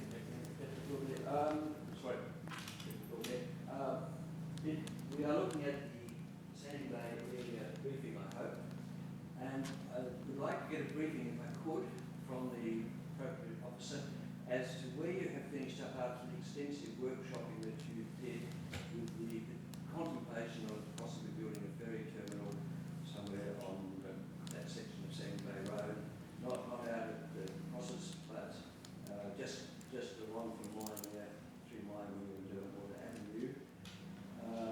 It's been observed, there's been various measurements going on out in the water with boats and divers and things, even a man yesterday with one of those wheels that measures distances. Can somebody give me an update report as to how your report's coming along? Thank you. Thanks, Mr. Merridew. So there'll be an update provided in the next week or so. So we'll be waiting on all of the councils, as this is obviously a joint council project, just to sign off on a pretty significant update for the community. So that should be either this week or next week. So I'll say next week to be safe. Thank you. Councillor Harvey, yes. You mentioned the school-based immunisation for high school students. in Sandy Bay. Do we do that for every school, or is it just Sandy Bay? Every school. Yeah. So City of Hobart's responsible for that? Well, all councils are, yeah. Okay. Yep. Mm-hmm. Since what, the 1840s or something? Since I was in EHO, yes, about then. Thank you. Any further questions or comments? Yeah. Yes, Councillor Harvey. Should we continue to be doing that stuff as councils? Is that the most efficient way of doing it, or it's just historically been given to councils and we just have never said, could someone else do it, please? Oh, no, look, again, it's a big one to get into tonight. I mean, I think there's legislative responsibilities that we've got in terms of what we have to do. I mean, some councils didn't have capacity to be able to do it. I know, so there's various ways and means, but I think typically councils have done it because of the legislative requirements. But we can let's take it on notice in terms of. Yeah, I'm what curious to options see there are. why we've continued to do it forever, Yeah. and whether or not the state government should be taking on that as their program, which they probably do it badly, but. Thank you. So we'll take that on notice. Thank you, Councillor Porcel. Thank you. That would be good to have a really robust report on that. I agree that fair enough us running our own town hall for the community, but not in schools, that's absurd. There's health and education involved. Why is the council involved? But the question that I have is, can we be updated to the accessibility beach mat that was a project some time ago for Long Beach? No, Long Beach, not Grove. Thanks, Ben. I'll take that one on notice and get some more information. I know we recently released our accessibility map for the city, which was an online map and a hard copy map. So there's a lot of information that's recently been released on that through the launch. But for that I'll take that one on notice again. Thank you. Thank you. Any further comments, questions? Just one comment. Yes, Councillor I'd Harvey. like to congratulate the council on, who am I looking at, Dave? Have you had a go? Have you had a go on the slide on Parliament Street Reserve? I was told by my doctor not to do it. Too dangerous for someone of my age. But no, I will have a go. It's really good. It's great. Yeah. Did you go? It's fantastic. Yeah. Head first. I passed on thanks to Sean and his team because It is beautifully designed. Yeah, it's great. No, I didn't go head first, by the way. Yeah. But the space around there is lovely as well. Like It is. landscaping. Yeah, there's always kids in the way. You've got to queue up to get a ride. Thank you very much. Any further comments, questions?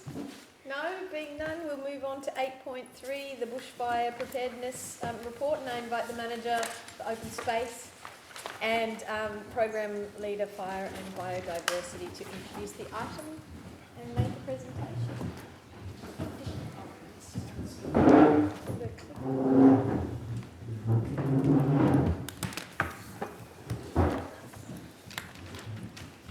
Thank you. I know it absolutely doesn't feel like it at these days, but we are at the moment with the snow, and I got hailed on the other day, but we are moving into bushfire season. So we wanted to give you a brief overview of what the season looks like, as well as take the opportunity to highlight a few things that we're doing in community awareness and in partnerships that we have going. And I will hand over to Melanie Gent to present to you. Thanks everyone. It's lovely to be back with you. I can't believe a year has gone past already. So just run through a few things with you folks today.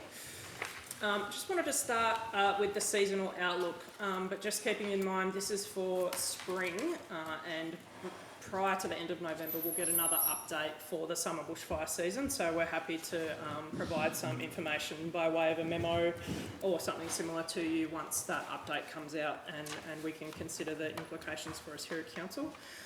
So for spring, there was some increased risk in a couple of other areas across the country, but Tasmania, we've essentially looked at a pretty average bushfire season for the spring period.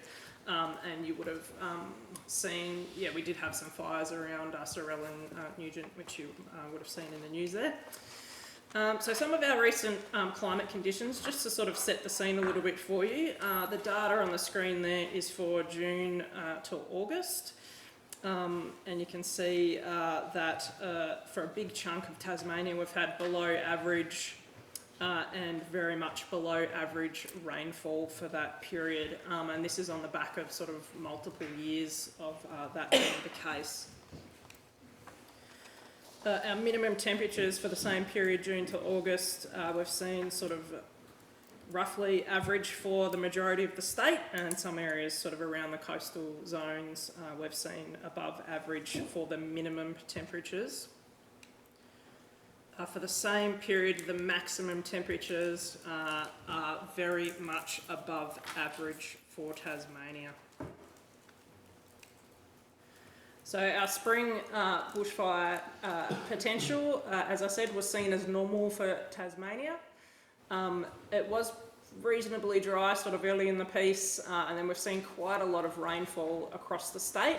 Western Tasmania still has that long-term, multi-year underlying dryness. We saw those large bushfires that occurred on the west coast earlier in the year. So we have been preparing to get ready for an early season, but then we've ended up with quite a wet sort of middle and end of spring. So we have had relatively mild conditions. It was sort of dry early in the piece. It's been quite wet recently. A lot of the sort of first metre of soil across a lot of the state has reasonably well recharged with the recent rain. But as I said, we've got a lot of deep soil moisture dryness, particularly in the west. So looking ahead slightly, this is the October to December long-range forecast from the Bureau. So the maximum temperatures for this period, we're looking at 80% or higher chance of exceeding our maximum temperatures. Our minimum temperatures for the same period, again, we're almost certainly going to be exceeding that significantly. So what are our maximum temperatures? Like, do we have a statistical point that's considered to be that? I don't have that data in front of me, but the BOM calculated off what is sort of the normal average temperatures for each season. So we're not talking about summer averages; it's the spring averages. Yeah. So I'm not sure about what that looks like in terms of how much that differs. No, I just yeah. What would it mean that we're going to have a lot more 30 degrees, a lot more 35? Was it going to get to more 40s? Like.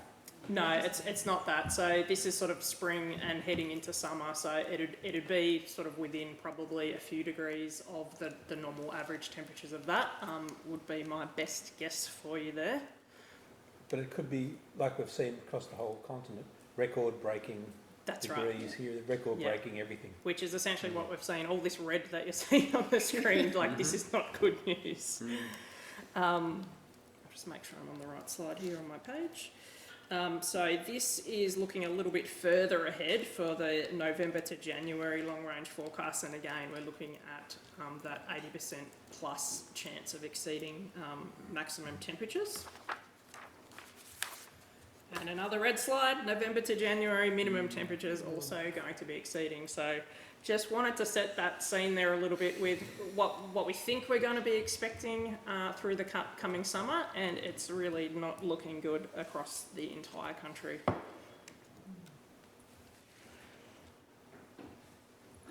So this may be updated slightly once we get the next forecast in a few weeks' time, but we may still be expecting low rainfall for November to December.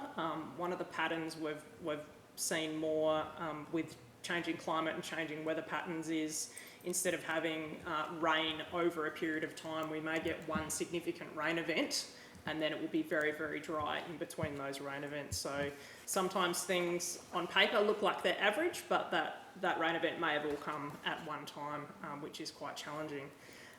At the moment, we're not expecting any particular spikes, I guess, or additional elevated fire danger ratings as to what we would normally see across the summer. But again, this will be updated in the next few weeks. And at the time of this report from the Bureau they were unable to predict what that summer lightning potential is going to look like, but hopefully we'll be able to get a little bit of an update for for you as well, because we're seeing a lot of bushfires now, starting by lightning strike. It's becoming more and more common, and obviously that's of a particular challenge once you get out into those sort of more remote areas, sort of to the west and northwest of Hobart and up to the west coast. So just wanted to run through a little bit with you a bit of information about the fire danger ratings. This is something that people have seen on the signs, have seen on the TFS website. You can see it on your weather app on your phone now as well. But just wanted to talk to you a little bit about what these actually mean. So we use this infographic a lot with our sort of public workshops and public talks around bushfire, and just gives you a reasonably good, simple indication of what the fire behaviour might look like in those conditions there. So fire can occur in any conditions. But once we get into that sort of high extreme catastrophic, you can see that gets pretty hairy. So the TFS do recommend that people plan to leave early on days with a fire danger rating of extreme or catastrophic. So once we get to that fire behaviour index of 50, which is once we're heading into that extreme range, we actually close our bushland reserves, which some of you may be aware of. So we can't close every single entrance. The reserves are very porous. There's a lot of different ways to get into all our reserves. So we close as many of the main entrances as is practical. And that's because fires that may break out in those conditions, things can escalate very, very quickly. People can get trapped very, very quickly, and we don't want to put the public or emergency services in danger if they're having to go into areas to extract people if a fire does occur in those conditions. Mel, can I ask you a quick question just about the fire danger ratings and closing parts of our bushland? I understand that the fire danger rating in the Derwent Valley is now the rating we use for the closure on all of the mountain. Yes, so this has been the case for a long time. So for Hobart reserves, we're looking at the Hobart forecast, but for Wellington Park, they look at the Hobart forecast and the Derwent Valley forecast. So it hasn't happened in my memory, but there may be a circumstance where we don't have the same fire danger rating in Hobart, but we do need to close the reserve because we come in under their protocols. So they're generally the same. But as I say, it hasn't happened in my memory. But yeah, it could happen, but generally it's been kind of across the board because it's similar conditions. But yeah, sometimes it does spike in the Derwent Valley, but yeah, that's just the nature of things. And that closure is set by them, so we follow suit from them. Great, thank you. And just to go through this in a little bit more detail, so the moderate and high fire danger ratings there. Fires that start in these conditions are generally driven by the vegetation and the fuel and the structure. We are seeing more fire events occurring in these conditions that are wind driven when the landscape is dry enough and it can carry through. Generally, fires that occur in these conditions are able to be controlled, and all of our mitigation work, our bushfire attack level rated housing designs, bushfire planned garden designs, all our burning, all our fuel breaks, all the vegetation management that we do are generally quite effective in this space. So this is the space that we're working with. If you've got a brand new BEL rated house, this is what it's designed to withstand, is these conditions. Once you get into this extreme and catastrophic conditions, again, this is why we close the reserves and why we encourage people to leave early, particularly if you live in a suburb that you may easily be trapped by fire. So they might be areas like Upper Mount Nelson, Ridgeway, Upper South Hobart, Ferntree, and those sorts of places. We really don't want people to be home on these days, even if a fire hasn't broken out yet, because if a fire does happen, it moves very, very quickly across the landscape because it's usually driven by very strong winds, and the landscape would usually be pretty dry as well. So Tasmania Fire Service, as an emergency responder, simply do not have the resources to defend every single house in Hobart or in a particular suburb. A lot of people don't realise that even if they do have a local fire brigade, there may only be 2 trucks there that are able to help with a fire in those conditions. So TFS are still using their rapid wave of attack, so any fires that do occur, they'll get as many fire tankers, aircrafts, water bombers as they can to those locations, and they'll prioritise if there's multiple fires. But again, in these conditions, if the winds are too strong, they actually can't put the aircraft in the air, so it's quite possible that there's nothing people can do except get out of the way. And again, the nearby safer places, they have had a name change recently, so they're called a bushfire place of last resort. And probably the main sort of bushland NSP we've got in Hobart is actually up at Mount Nelson at the Oval. So what do? Preparedness is our space as a city. Hobart is arguably one of the 4 most bushfire-prone places on the planet. And we're really fortunate that we have had a long commitment to implementing some really good practice bushfire mitigation programs, including our burn program, mechanical thinning, fuel breaks, fire trails, and our bushfire safety campaign, which we've been running for a number of years now. So our fuel break network, we have about 170 hectares that we slash and treat at this time of year, so this work is already underway. We do, where we can, try and retain canopy. We want shaded fuel breaks where we can to keep the temperature down, keep the moisture in the soil, but we have a bit of a combination, and some of those are just sort of legacy decisions, legacy issues, or sort of change land usage over time. But it is a significant network across the city in our bushland reserves. So you're saying you do that every year? Yeah, that is underway right now. Yeah, and because it's been reasonably wet this spring, we're expecting that there'll be additional cutting work required in the new year as well, just because we're getting quite a lot of growth on the grassier sites. So yeah, a significant amount of work will be undertaken across the between now and the end of summer. Have we ever thought about like another solution, like Bill's ideas about not just having to slash things, but I don't know, put goats up there or to eat it all? Or, No, I don't like goats. There's multiple ways you could do it. Certainly, the way that we undertake it, we believe to be the most effective way to treat it within a short period of time. You're looking for biochar, that's the word you're looking for. Yeah. It's too small a treatment. And we do have, as you would know, a significant network of fire trails too. So these are maintained by our bushland infrastructure team, but we have 120 kilometres. In my opinion, this is the best fire trail network in the state. It has surprised me, being on other sort of fire management committees with other agencies, that other agencies haven't mapped or invested in their network the way that we have, and they actually don't know which trails they can and can't get vehicles on. We know exactly where we can get vehicles, we know what kind of vehicles we can get on there, and the TFS have all that information for their emergency personnel as well. Can I ask, what's our water storage like at the moment for Hobart? Water storage, that would be a question for Taswater. I am not aware of any issues. There have been some discussions around Taswater have been looking at their reticulated water supply. They have stated that it is only designed for residential use. It's not designed for bushfire fighting. It can take a structure fire and some sort of limited firefighter capacity, but outside of that, once you start getting people hosing down their properties and fire services trying to act hydrants in a major fire event, we're definitely going to have issues, but that is something that they are looking at and looking at some new and different options to deal with that issue.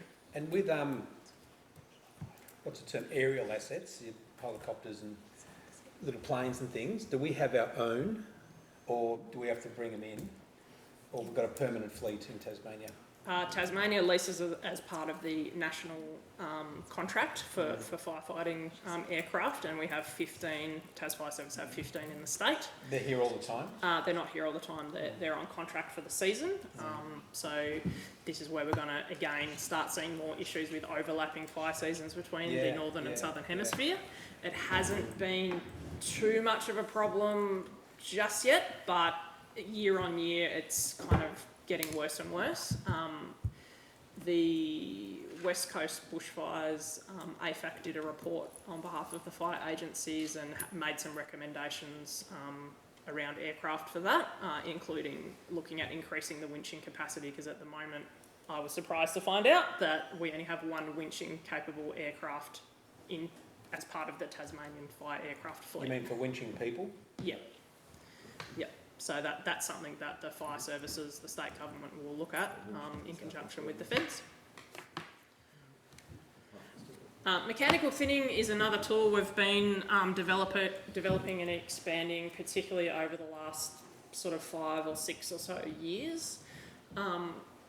Mechanical thinning is a tool that you can use as an alternative to burning, or if you can't implement burning because of weather conditions, which again we're seeing more and more of. This spring burn season has been an absolute fizzer. We haven't been able to do any of our planned fuel reduction burns. We've done some other activities, pile burning and thinning and the like, but we haven't been able to put any proper fire on the ground because between the wind and the rain, it's just, yeah, been pretty crazy. So mechanical thinning is something that we've been rolling out across the Queen's Domain and through parts of Bicentennial Park.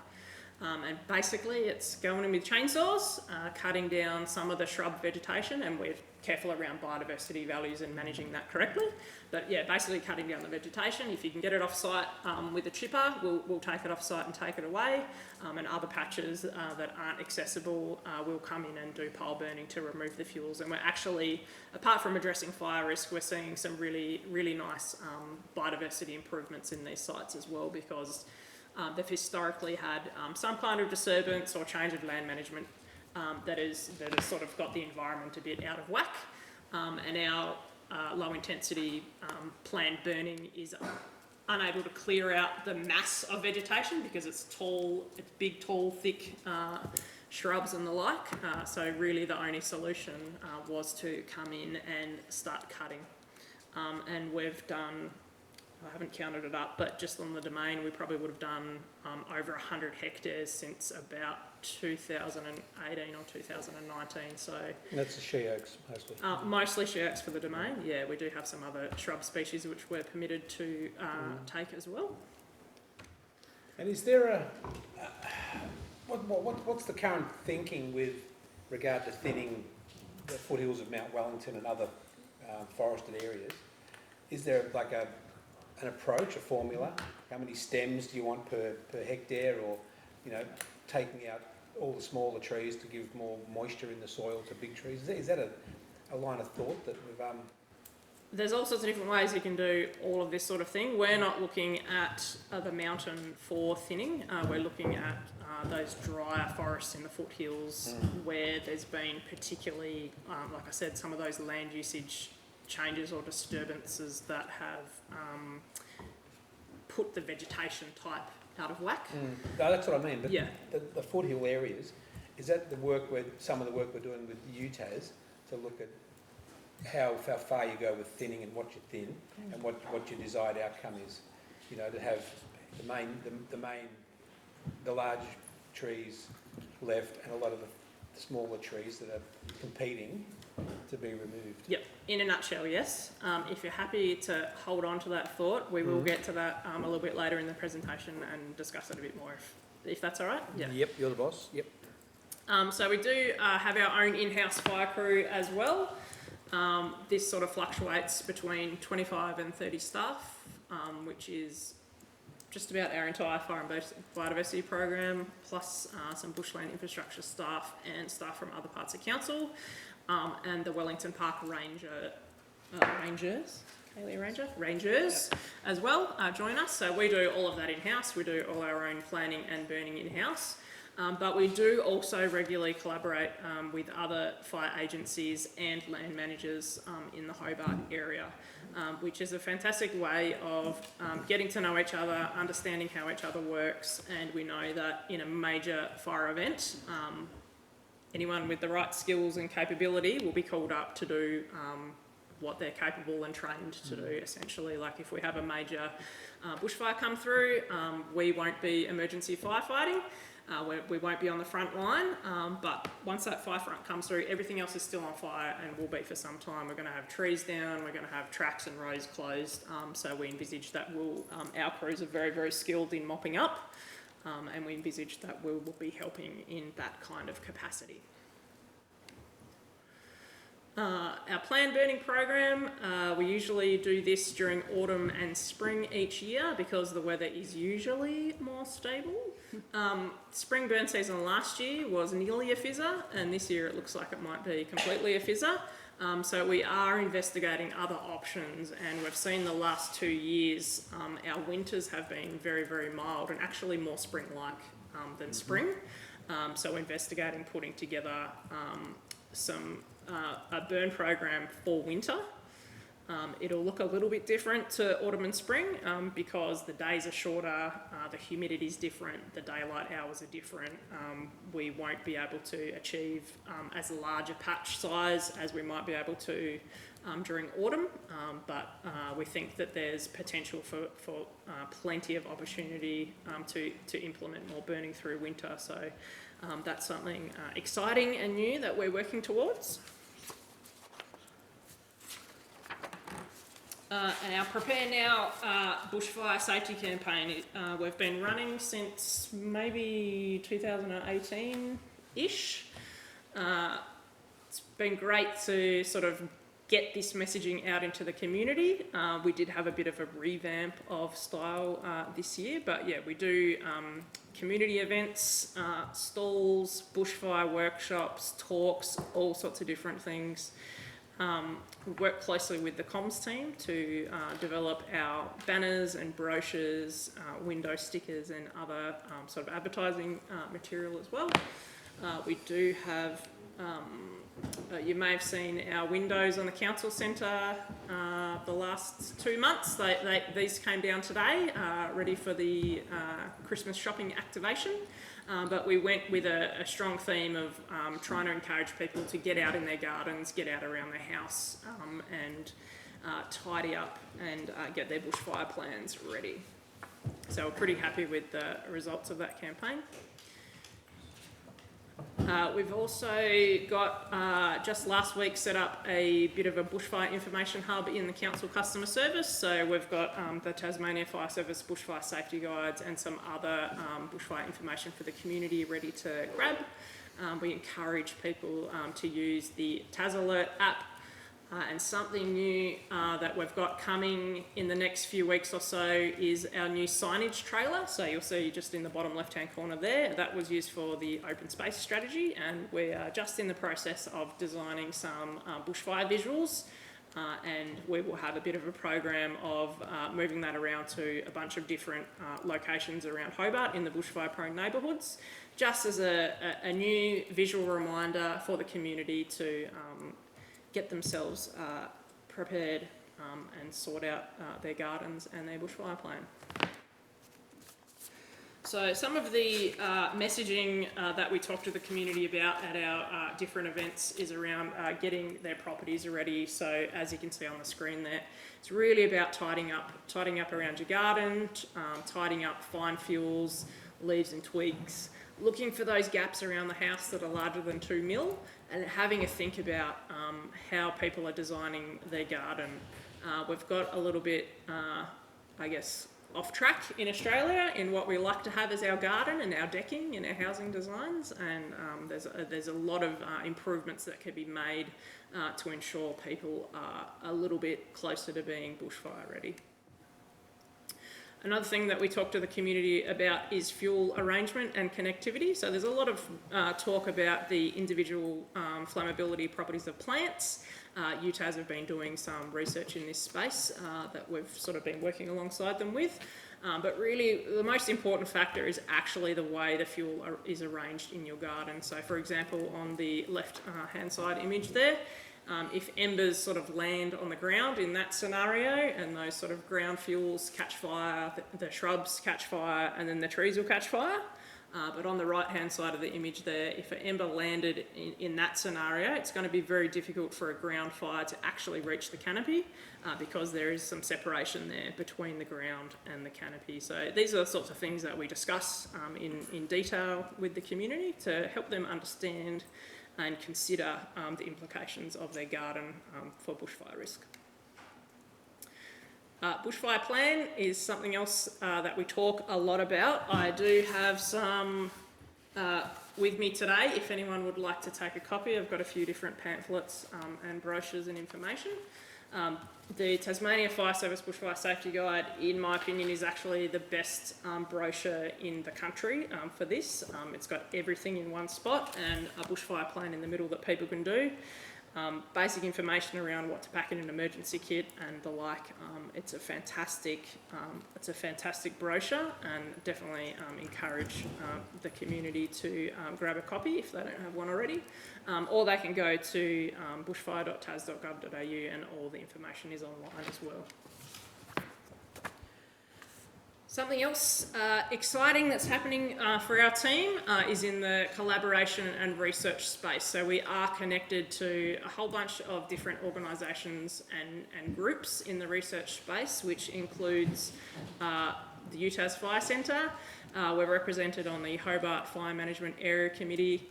We participate in a Tasmanian statewide bushfire research group. We're on a project management committee with Natural Hazards Research Australia. And we're also recently linked in with the International Association of Wildland Fire, who have an event coming to Hobart next year, which is very exciting. So we're working with UTAS on some presentation items for that event, which gives us the opportunity to really showcase some of our bushfire mitigation works that we're doing here in Hobart.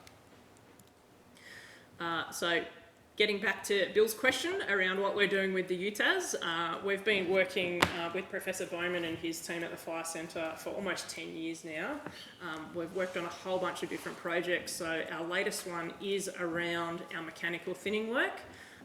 Professor Bowman was really excited about the work that we've been undertaking for the last 5 or 6 or 7 years and wanted to basically put some science behind it. So we're utilising the Uni Reserve just near Mount Nelson there, and essentially replicating the City of Hobart thinning techniques, and they're doing all sorts of data crunching and science behind it to really showcase the effectiveness of that work. A lot of things that happen in the fire space are known to work anecdotally, but they don't necessarily have really, really strong science behind it. So it's a really exciting opportunity to be able to do that. And we're doing it in a way, designing the techniques essentially that can be replicated by local residents and other property owners as well. So we're not doing crazy complicated stuff. They're reasonably basic techniques. That's probably more blood, sweat and tears than anything else. But yeah, it is being designed to be easily replicable by others should they choose to implement that. So I'm not sure how far away we are from actually having results, but it'll be next year, I think, sometime. The project is running for a couple of years, so we're just getting close-ish to completing, I guess, the first phase of that. And it's been, really great to work closely with Professor Bowman and his team of researchers and field technicians, and a bit of cross-collaboration. We have a lot of expertise in land management. We've been working in this space for a long time. They bring the science expertise, and that collaboration together is really, really powerful. Do you put out the piles? Do you hose them down? Yes, absolutely. Yeah, we tend to not like leaving things burning overnight. The piles in those sorts of situations do actually get really hot, and that's something that's actually been really interesting to measure as well, that they're upwards of 900, 1,000 degrees in some of that she oak forest, so it gets very, very hot. And do you hose it down before it turns to ash and there's nothing there? Sometimes it's time dependent, so we may get to a certain point of the day where we need to pack up and get our crews back, so sometimes that determines when we're hosing it down. And other times, yeah, we just let it burn. For this particular research project, we're letting it burn down as much as we can and then hosing it out. Yeah. Because my current reading is the forestry services and other in the States and that are not letting it burn completely. They're hosing it down when it turns to charcoal rather than ash. Yeah, and then we generally don't get to the ash stage because we've generally run out of time by that stage. So there are usually coals and bits and pieces of logs or branches left as part of the pile. Yeah. So as I said, it's just been exciting to do some of that cross-collaboration. We're learning lots in the process and the researchers and field technicians are also learning lots. That sort of map down on sort of at the centre at the bottom there shows sort of all the different plots, but that includes the control plot. So we're not working at every single one of those sites, but it's a reasonably large-scale project.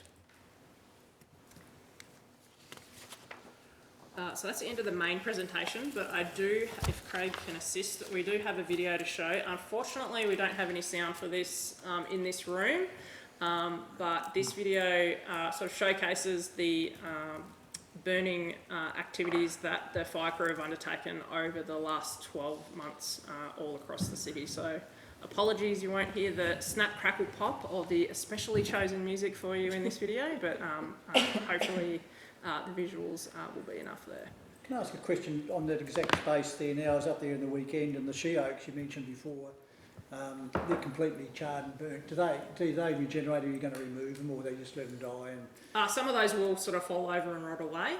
We will get stuff, the seed bank germinating and regrowing. So this is where it's important where we can to try and keep to the schedule of burning that we'd like to implement, but the domain does get tricky because of all the other sports and different activities that happen there. Yeah. So it's the spot that we need to burn the most regularly for the biodiversity values, but it is also the spot that is the trickiest to burn on the schedule because of all the other activities. And looking at that smoke there, I mean, there's a lot of noise about wood heaters and smoke and people going to sue people, neighbours, because of carcinogenic effects of smoke. Do you have a policy, or are we looking at a way of responding to the public concern of this blanket of smoke that sits over a suburb for a whole day, or so? Yeah, so I don't know how you can do it. Yeah, we have all sorts of, I guess, weather prescriptions and things and ways of determining in advance where the smoke is going to go. So there's many of our sites, there's very particular weather conditions that we need to burn in because, for example, the domain where we don't want to pump smoke into the city and into the hospital. And there'll be other areas like around Lower Sandy Bay where we don't want to pump smoke into schools or aged care facilities and the like. So all of that is taken into consideration. And when we get the right weather window for that site, that is when we're implementing the burns. But sometimes there's very slight inaccuracies in the bomb forecasting because that's what we have to go off is the forecasting. So sometimes the smoke will be moving in a slightly different direction than we were hoping for the day. But we've had situations in the past too where we've actually, the wind change, for example, has come early and knocked the smoke in a completely different direction. We've actually pulled up the burn because it was going to affect a aged care facility. So yeah, we have ways of dealing with that. And one last question, if I may. And notifying the public of park closures, of course we do it on our website and that. Is there any way you can do that via text message to people in certain zones? There is a technology there now to do that. Has there been any thought or discussion with that? I believe the state government is able to do that, but they only, their preference is to only use that in significant emergency situations. So we don't have access to that technology. We certainly do as much advertising as we can. We letterbox all the adjacent houses. We have signs up on site at least a couple of weeks prior to when we think we might be able to implement it. We have our burn alerts email list, so anyone can sign up at any time to that list and be notified at least the day before when we're planning to light up. So it gives particularly people either with young children or smoke impacted health conditions, it gives them the opportunity to prepare or to move to a different location. for that day, but it's generally not smoke for hours and hours and hours.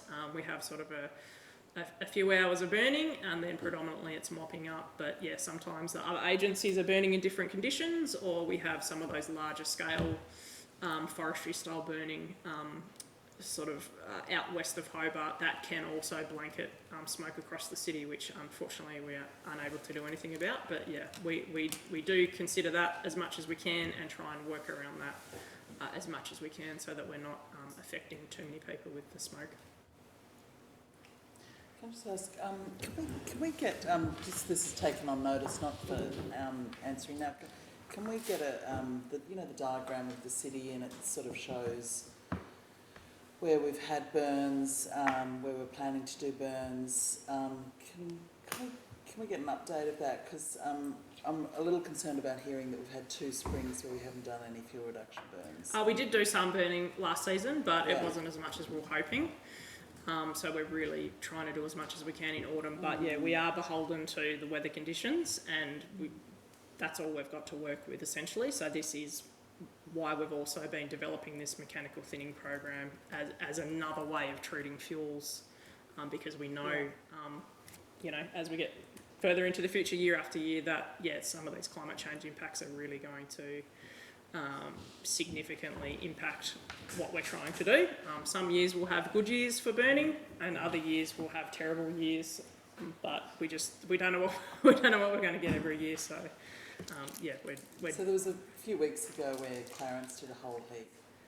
TFS did some. TFS did those, right. So at Flagstaff Gully. So would have we thought to ourselves, we can't do it on the same day, there'd be too much smoke? No, not necessarily. That's not necessarily an issue, but it's certainly something that we look at if we think that there might be too many impacts. Yeah. But I don't think we've ever had to stop doing burning because of that. It's usually around events in the parks and reserves that's something that restricts what we can do, but certainly the other agencies, it's generally not a problem.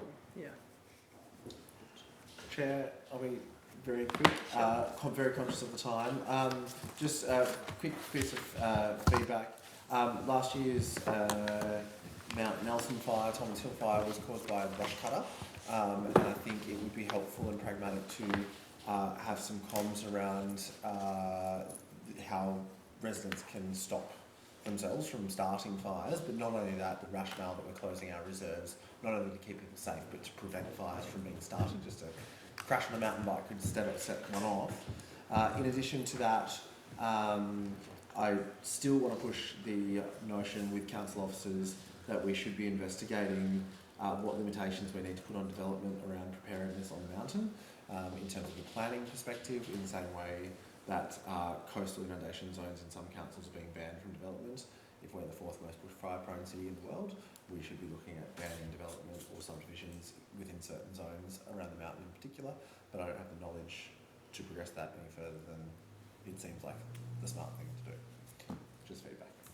Thank you. Chair. Thank you. Thank you very much. Are there any further questions, comments? No? Being none? Thank you very much. Just over there. Oh, sorry. Yes. Mr. Merridew. Very comprehensive report. There's one thing, three questions.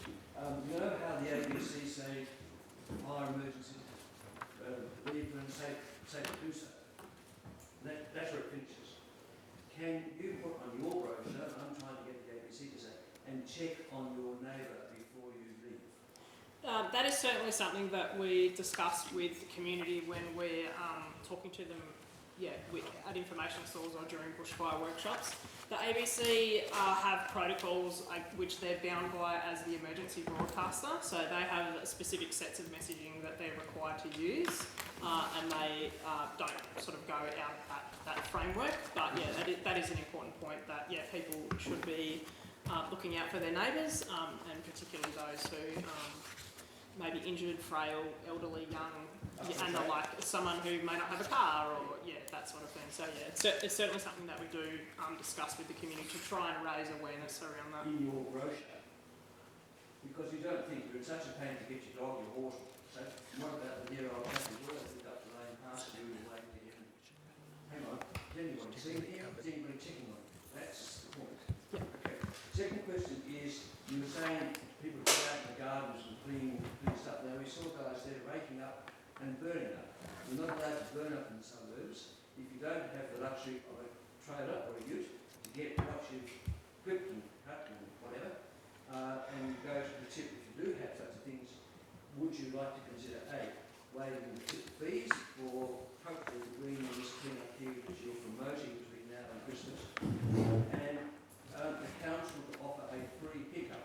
It used to be rubbish collection for the old TV sets and counts, anything you put out, because there are people who do not have the use.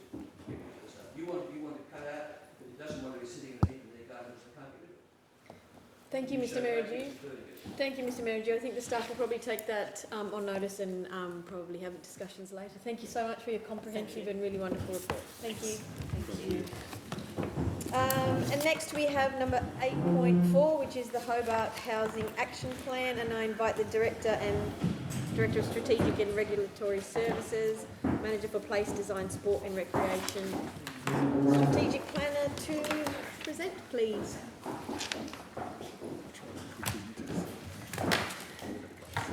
Thank you very much, Chair. I will take our elect members on a whiz-bang tour of the action plan. You will have seen with the agenda documents that there are 2 documents for you. If you want to do a deep dive in the background, then that's in the background paper, a very considered and thoughtful body of work done by Joe here. And then the action plan is the distilled actions that we are proposing to take. Just to clarify, the vision that we have for the project is a future where all members of our community have access to affordable housing options in the City of Hobart. Housing in Hobart has a long background, and I won't go into all of the bits and pieces that we have been doing, but unfortunately it's not enough and we need to do more, and that's what brings us here today. One of the key steps that we've taken to prepare the action plan was to hold a housing forum late last year. We called together people from all parts of the industry, so community housing providers, builders, representative bodies, planners, a whole host of people, experts in their field, to try and unpack some of the issues, and they gave us some very thoughtful and useful feedback in terms of where our energies should be focused, and I've put up some of the key priorities there on the slide. Development of underutilised land, pilot projects to show what is actually possible, to the extent that we can, removing financial barriers, pursuing our strategic land projects, and also workforce development. Alongside with feedback that we had at the Housing Forum, we had Joe's done an amazing body of work doing a deep dive on all the bits and pieces of data that we have access to really outline what the issues are and what we should be doing about it. So there are some of the themes that you'll find in the background paper as to what's driving the need for further housing work in this space. I won't go into that in too much detail given the time constraints we have tonight. But the bottom line is we need to take action. That's already been accepted by the elected members, and unfortunately there are parts of our community that will be impacted if we don't. So, getting right to it, the actions. I just wanted to start with an acknowledgement that there's only so much that the council can do. I've put up a little snip from which I actually pinched from the climate strategy, which I think is very similar in the sense that this is a big, wicked problem and everybody needs to do their bit. But nevertheless, there are things that are directly within our control or within our influence in particular, and that's the space that we're going to be working in. We have also called out a number of issues where we will be advocating for change to take place in certain areas. So our first topic is to create incentives and to an extent that we can create deterrence for people for behaving in a way that we are not so keen on in terms of housing. So our CEO is going to take us through the incentives package that is currently being developed. So I won't go into that. We've got a couple of council policies that do form a bit of a barrier for some people doing development. One of those policies is the payment that we take from people when they're doing subdivisions if they can't provide public open space. So we're not proposing anything specific in the action plan. What we're saying is that we'll do a body of work to just, Lord Mayor, you would have seen recently with somebody raising a concern about having to make that payment, and we can compare our policy, for example, to other councils that have a slightly higher threshold in that situation. As was mentioned earlier this evening, our approach to visitor accommodation is really essential in this space. Every house, every dwelling that gets converted to visitor accommodation is a house that we don't have for long-term rental options. So that's why the elected members have been so hot on that issue for such a long time. This is our second topic, efficient regulatory processes, or as some people like to call it, red tape. What we have tried to emphasise in our body of work is that it's not just annoying red tape. Good planning creates good communities, good building and plumbing processes create homes that people want to live in.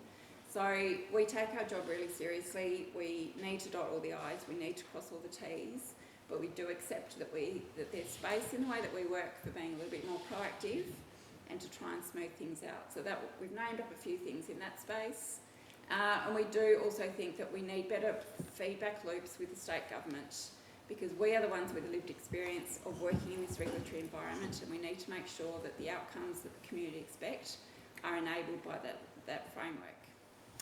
And as Ben has flagged, there's space in a development concierge sense to support the community more generally in terms of getting a project to the table. There is a huge amount of work going in the strategic land space already. The members had an update from Jen a month or so ago, just going through those projects. This is a little bit of, you can lead the horse to water. We can create the regulatory environment for houses to be built. There are obviously a lot of other factors that go into projects becoming feasible. Nevertheless, this is something we are super committed to, and you'll start getting updates from us early next year to progress that body of work. Underutilised land is another one that elected members are already very familiar with, in terms of the ability for us to potentially dispose of some of our land or use our land in a way that's different to support further housing. One thing I do want to flag as probably the most significant different way of working would be an adaptive reuse program. So this is a program that is run in the City of Adelaide with some success. It's to convert unused buildings or buildings which aren't being used very efficiently or very well to help basically council there supports industry to convert those into housing. So that one will involve quite a lot of work from our end, potentially involve another person and potentially involve state government funding. So this action is to investigate what that would look like, and again we'll come back to you with a paper so that you can make an informed decision about whether or not that's something you do want to commit to. Exemplar projects, so again, just coming out of the housing forum, it's important for people to see what options there are out there. You know, the build to rent idea, opportunities like developing Condell Place, and also developing infrastructure investment plans. So this is all sort of getting out and about, and that's not necessarily us carrying out lots of development ourselves, but it's about demonstrating what is possible. And the final area of work is another strong thing that came through the Housing Forum was our role, or as Phil calls it, our superpower, and that is having conversations with the industry and making sure that as many dots are joined and that there's a bit more of a common language, a bit of momentum. So that's something we really want to keep going with. Also working with specific developers, but also supporting community, because for a lot of people, change can be hard. you know, we're talking about their house and something that's very precious to them, and they don't necessarily want to see something big and scary next door, but it's potentially about breaking some of those barriers down.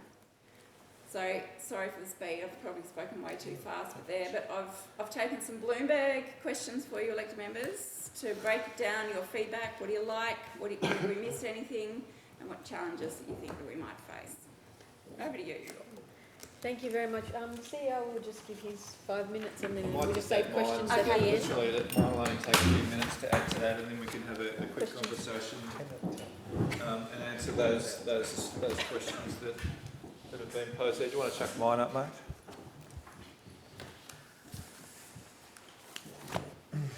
So further to the work that's been done, and obviously the council, through the Lord Mayor's notice of motion here a couple of months ago, briefed us with actually going and developing incentives package.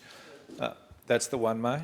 Yeah. Actually, this is interesting because I had AI do this, so it'll be interesting to see how it actually. Careful, we won't need you. No, well, that's right. If I could get him to talk as well, or her, it'd be good. So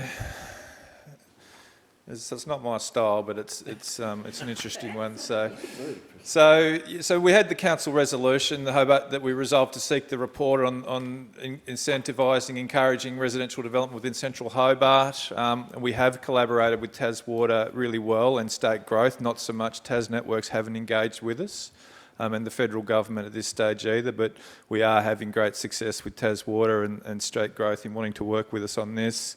You know, the policy aims to support residential construction, complementing the Southern Tasmanian Regional Land Use Strategy, and we want to promote that higher density residential development in the core to overcome the housing supply challenges, which have been a pretty common theme tonight.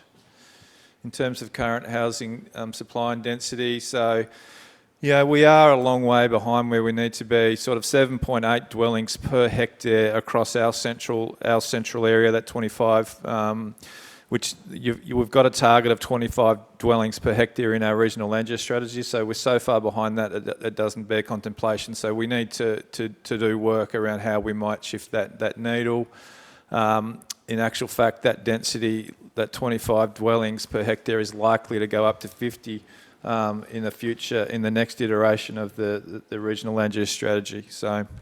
So I think we need to act, and what we're doing is I think appropriate. So we know that most new dwellings are single detached homes in greenfield subdivisions, you know, and it's unsustainable in terms of the land and infrastructure pressures that creates. And so the need for density is clear.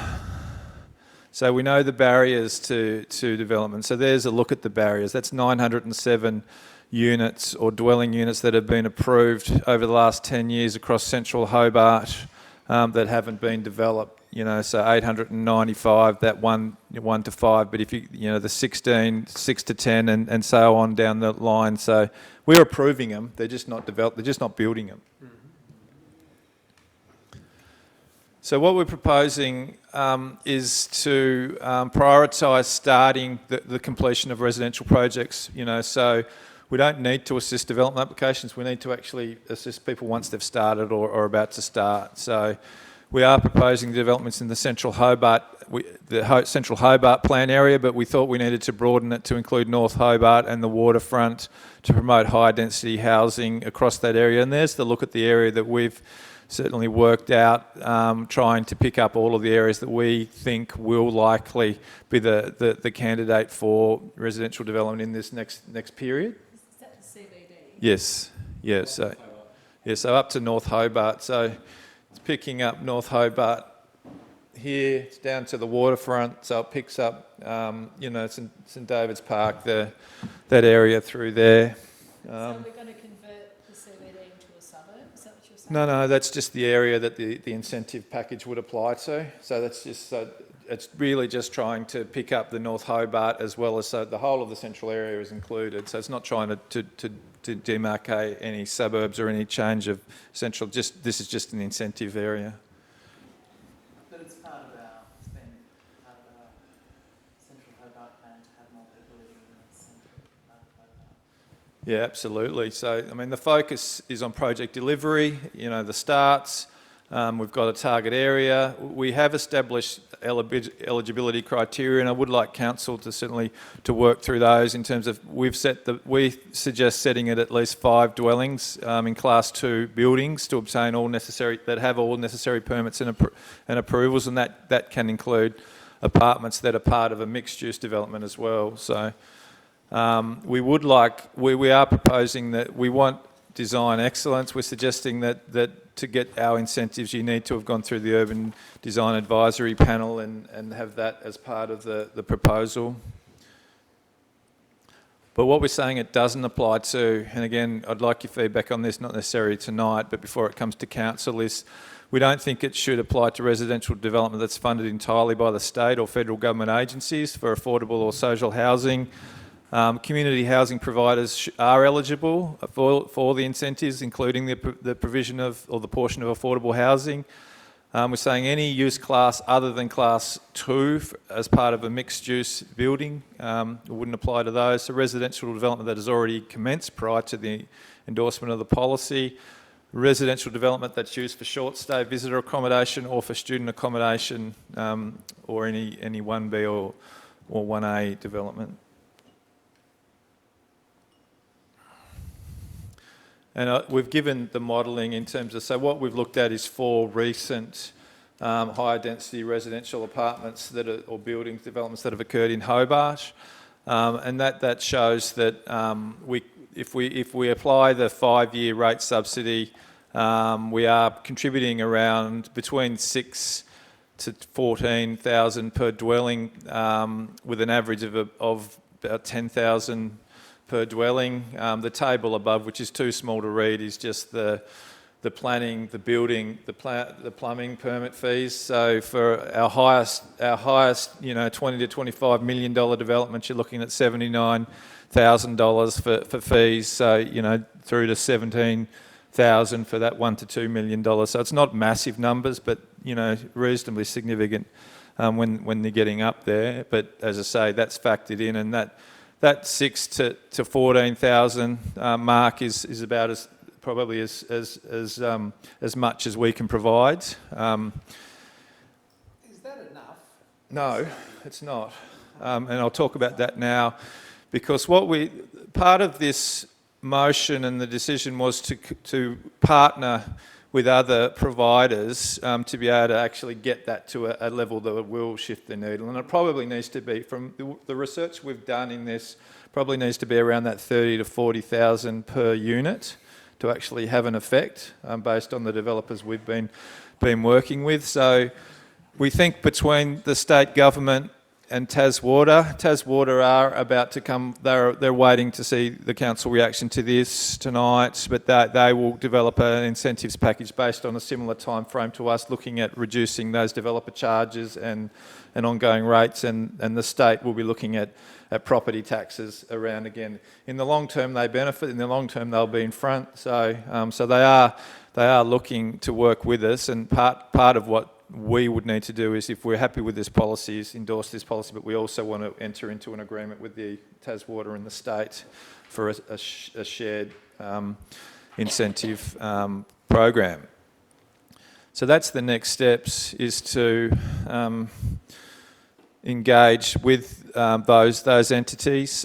We would need to engage with Mike and Michelle around applying a cap on the incentives to make sure that we are able to manage that in an affordable way. But a lot of this is opportunity cost. It's foregone. We are able to budget and manage it, but I do think we still need to look at the appropriate cap. As I say, the next step is to gain those commitments from TasWater and the state government, enter into an agreement with them, and then bring that to council. Thanks, Chair. Yeah, thank you very much. Comments, questions? Yes, Councillor Kitsos first. Yep. Thank you, Councillor Harvey. I really like this. I think it's really well thought out. I think it's really balanced approach.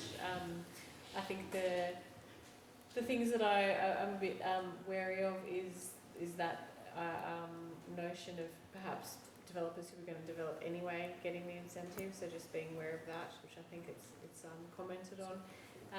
And to make sure that we do it the right balance of affordable and social housing, and indeed housing across all levels of people's budgets. I don't want this to become, corporate welfare, that we only get developers who are developing high-end apartments who take up this offer, and maybe we're going to do so anyway. But I think that things are so dire that we have to roll the dice and take the chance anyway. So maybe putting in some specific retrospective kind of reflections on how the program's going, just like we're doing with Collins Street Trial, to see just what applications are coming through on this incentive-based scheme, to make sure that we're getting the right kind of developers attracted to it. But yeah, I think it's really great work, and it's just what the motion calls on, and I'm pleased to see it come so quickly, seeing as we only asked for it in August.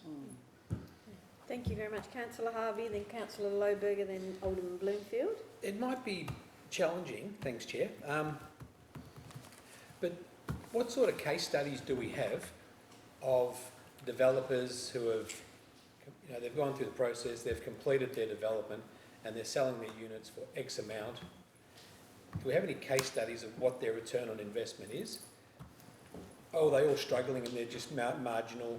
Well, at the moment is, so the developers we've been talking to are the ones that haven't been able to deliver the projects because the economics didn't add up. So obviously they're quite at the other end of the scale. There are times, no doubt, when development, they did quite well out of it. The economy doesn't allow for that at the moment with the cost of construction and the cost of materials. So this is necessary. Whether it's going to be necessary for time immemorial, I don't think, but I think it's necessary for now. So if you're building 20 units, is there and you got the incentive, that's on every unit, not just the project, so it's potentially $30,000 per unit. Yeah. So what's that, $600,000 from us, or from the collective? Yeah.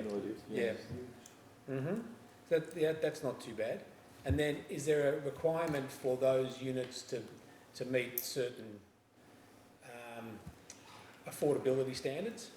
So they could all be just sold off into the market.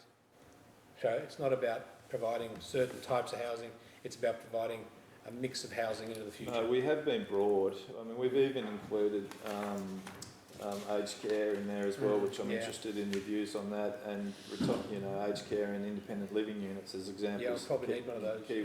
Well, I mean, and build to rent, we've included that as well. So there's quite a variety of. So it's not just targeting high-end premium, high density. That's not at all what we're after. But like the Lord Mayor said, it's pretty hard to sort of set that rating and be that specific. Thank you. Next was Councillor Lohberger. Thank you, Chair. I guess I'm wanting to talk on the same theme as the last two speakers. I really am quite supportive of what I'm seeing here. We do need to do something, even though it is only one factor out of a whole cost stack of factors. Doing something is better than nothing. But I would like to see some guardrails in place just to ensure that we are attracting the kind of developments that the city actually needs. And as Councillor Harvey pointed out, that we're not paying people to build things that they possibly were already going to build anyway without a subsidy from us. Not sure how we do that. That's probably a hard job, I suspect. That's just my feeling, and I can hear it in both the previous comments as well. Thank you, Chair. Thank you. Alderman Bloomfield.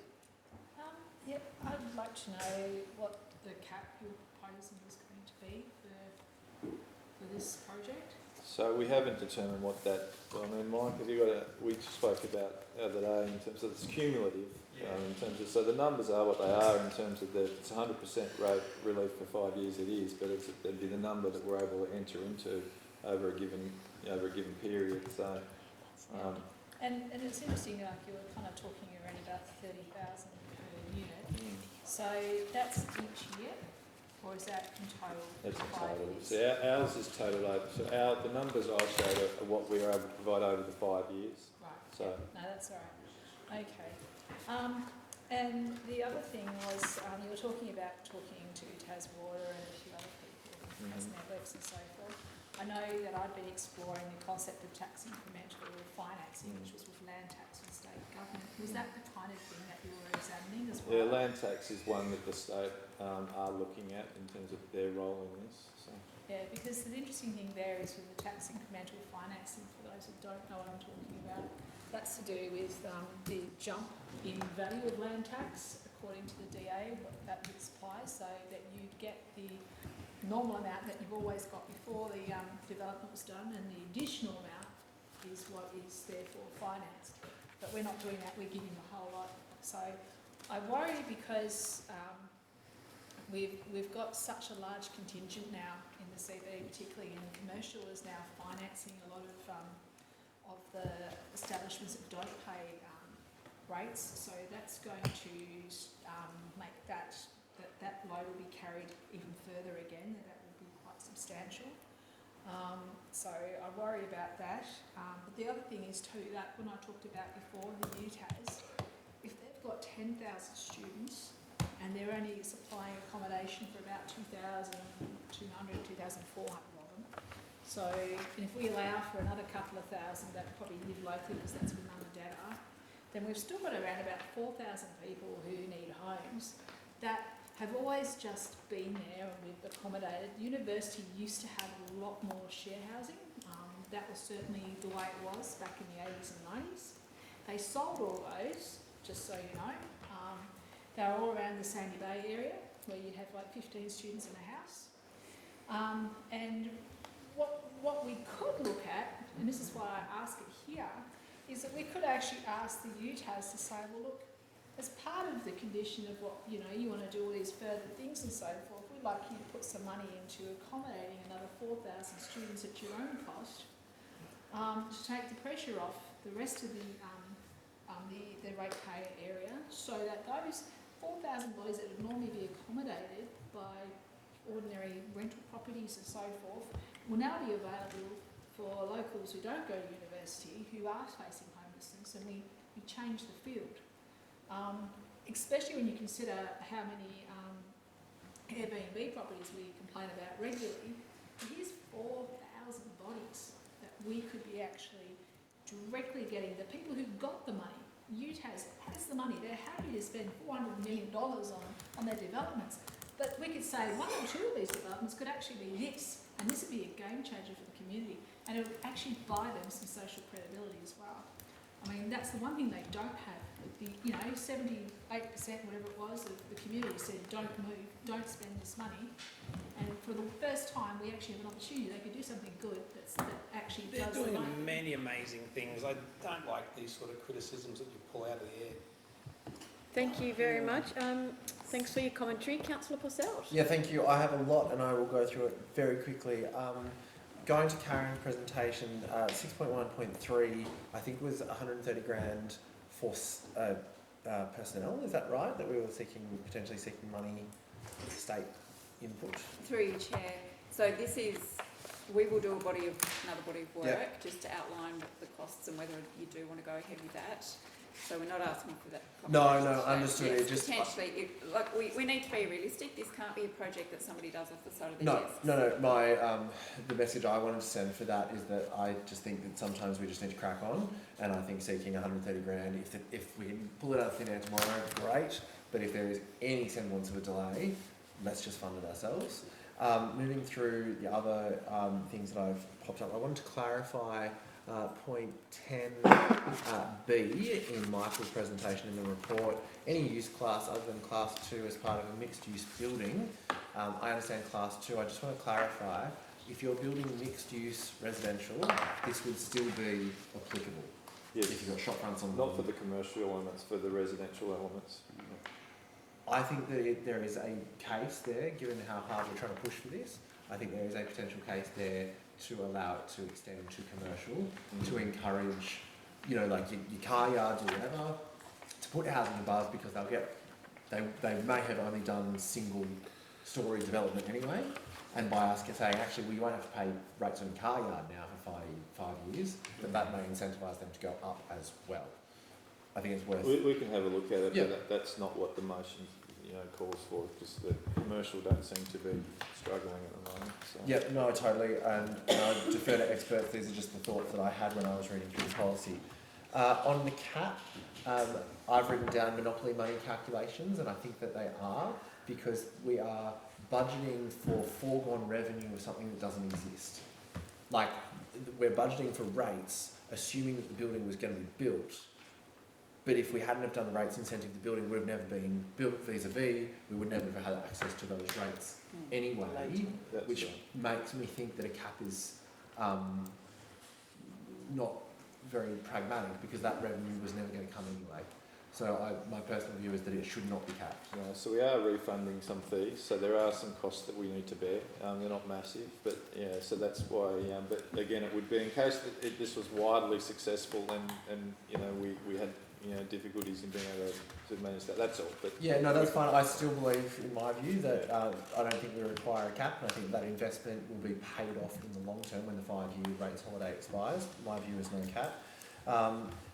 Clarifying term 29, fees for a referral to UDAP written into the policy. Because we want these policies, these proposals to go through UDAP, that's one of the criteria is to get it. So I'm just wondering what that fee... Through you, Chair, from recollection, so if somebody goes to UDAP, they pay, say, whatever it is, $6,000, then that gets deducted off their development fees anyway. So that would all be refunded to them once. Yep. It's just we don't really want to fund people coming back over Going and over. back to UDAP. Okay, understood. Thank you very much. I'm almost done, Chair. In terms of undertaking case studies, it would be very helpful, I think, to see what I know that agencies in other states exist where they assist small landholders to come together to form one large land holding. The top end of Argyle Street would be a good example of this, where Toyota and Nissan are. The notion of providing a case study with where we performed a ideal assessment of what it would look like to get all the lots together, and then providing a DA, a theoretical, proposal for that site to say, well, hey, if you guys all came together, this is what could be built. Maybe a good way to go around the case studies. 2 further points. One, the Committee for Greater Hobart has raised that this is a very good point today, what we're doing, but that it needs to be done in coalition. We've mentioned the state government, we've mentioned Taswater. I would be very interested to hear if other councils in Greater Hobart want to implement exactly the same policy so that we get consistency. Because it's Class 2 buildings, it will only apply to urban infill. But if Clarence, Glenorchy and Kingborough were rolled out together, then it would make the whole region attractive, and it would be more attractive to state and federal investment. And finally, I think that there is a way that you can write affordable housing into this. I think you can have exemptions like nursing homes or aged care or whatever, but for the stock standard development that comes to us, that's 5% for dwellings. If this is being applied to 20 dwellings or more, 5% of the dwellings must be affordable to get these rebates. I think there is a way to do it to encourage an affordable housing. There's a definition of affordable that is not social, it's just affordable housing, and it's usually south-facing, smaller. It can be done. Thank you, Councillor. Yeah, thank you, Councillor Posselt, and I'm sure everyone will take that. Staff officers have been taking notes. Thank you very much, Councillor Kelly. You're next. Thank you. Super complicated. I was only speaking to a big property owner in North Hobart yesterday, and they sign up for 15-year leases. And this is a big trouble here. It's nice to say we'll amalgamate everyone together, but commercial leases are super long term. Normally 3 lots of 7-year options and all that sort of thing. So it makes it hard, another complication. It's great to see council positive, and it's a really admirable thing to do this. It's exactly what we should be doing. So I'm here to sing praises for that, which is great. Fact of the matter is, the cost per square metre to build is just astro-bloody-nomical. And I just think even if we gave, these incentives we're giving, they equate to in the low single-digit figures here, 1.5%, all that sort of stuff. And people building these units and that now, it's so hard. And here we are in the golden square of Hobart we're looking at here. The prices of property here are just astronomical. I mean, to get a house land package, for instance, I'm not saying we're building houses, but to pit it against someone who says, okay, I want to get a unit, or do I buy a cheap hand house? I mean, the cheapest you can get a house land package is Liston Bar for about 500 grand now. Seeing what Taswater might do, I think good luck there. They screamed, that presentation did the other night, they said they are in deep trouble as far as what they've got to pay over the next 10 years. State government, good luck there too with their budget constraints and stadium blowouts and, you know, looking down the barrel of 13 billion. It's just hard, and you know, perhaps another possible way of looking at this is giving the upfront incentive to get people going. With the, you know, it might be a reduction in building once a building approval's been approved, to give a refund on X% on that to break the ground and get it happening. I mean, builders can go so far, and they've got a wait time and all that. So maybe we can bring that incentive forward into a really good incentive to might be greater for someone to want to build. But look, complicated, commendable to do what we're doing, and we've got to just keep chipping away at it. I can't see it making a huge difference in this space, but let's keep shoulder to the wheel on it. Great, thank you very much for your comments, Councillor Kelly. Anybody else? Any further comments? Yes, Councillor Harvey. If I was in charge, Uh-huh.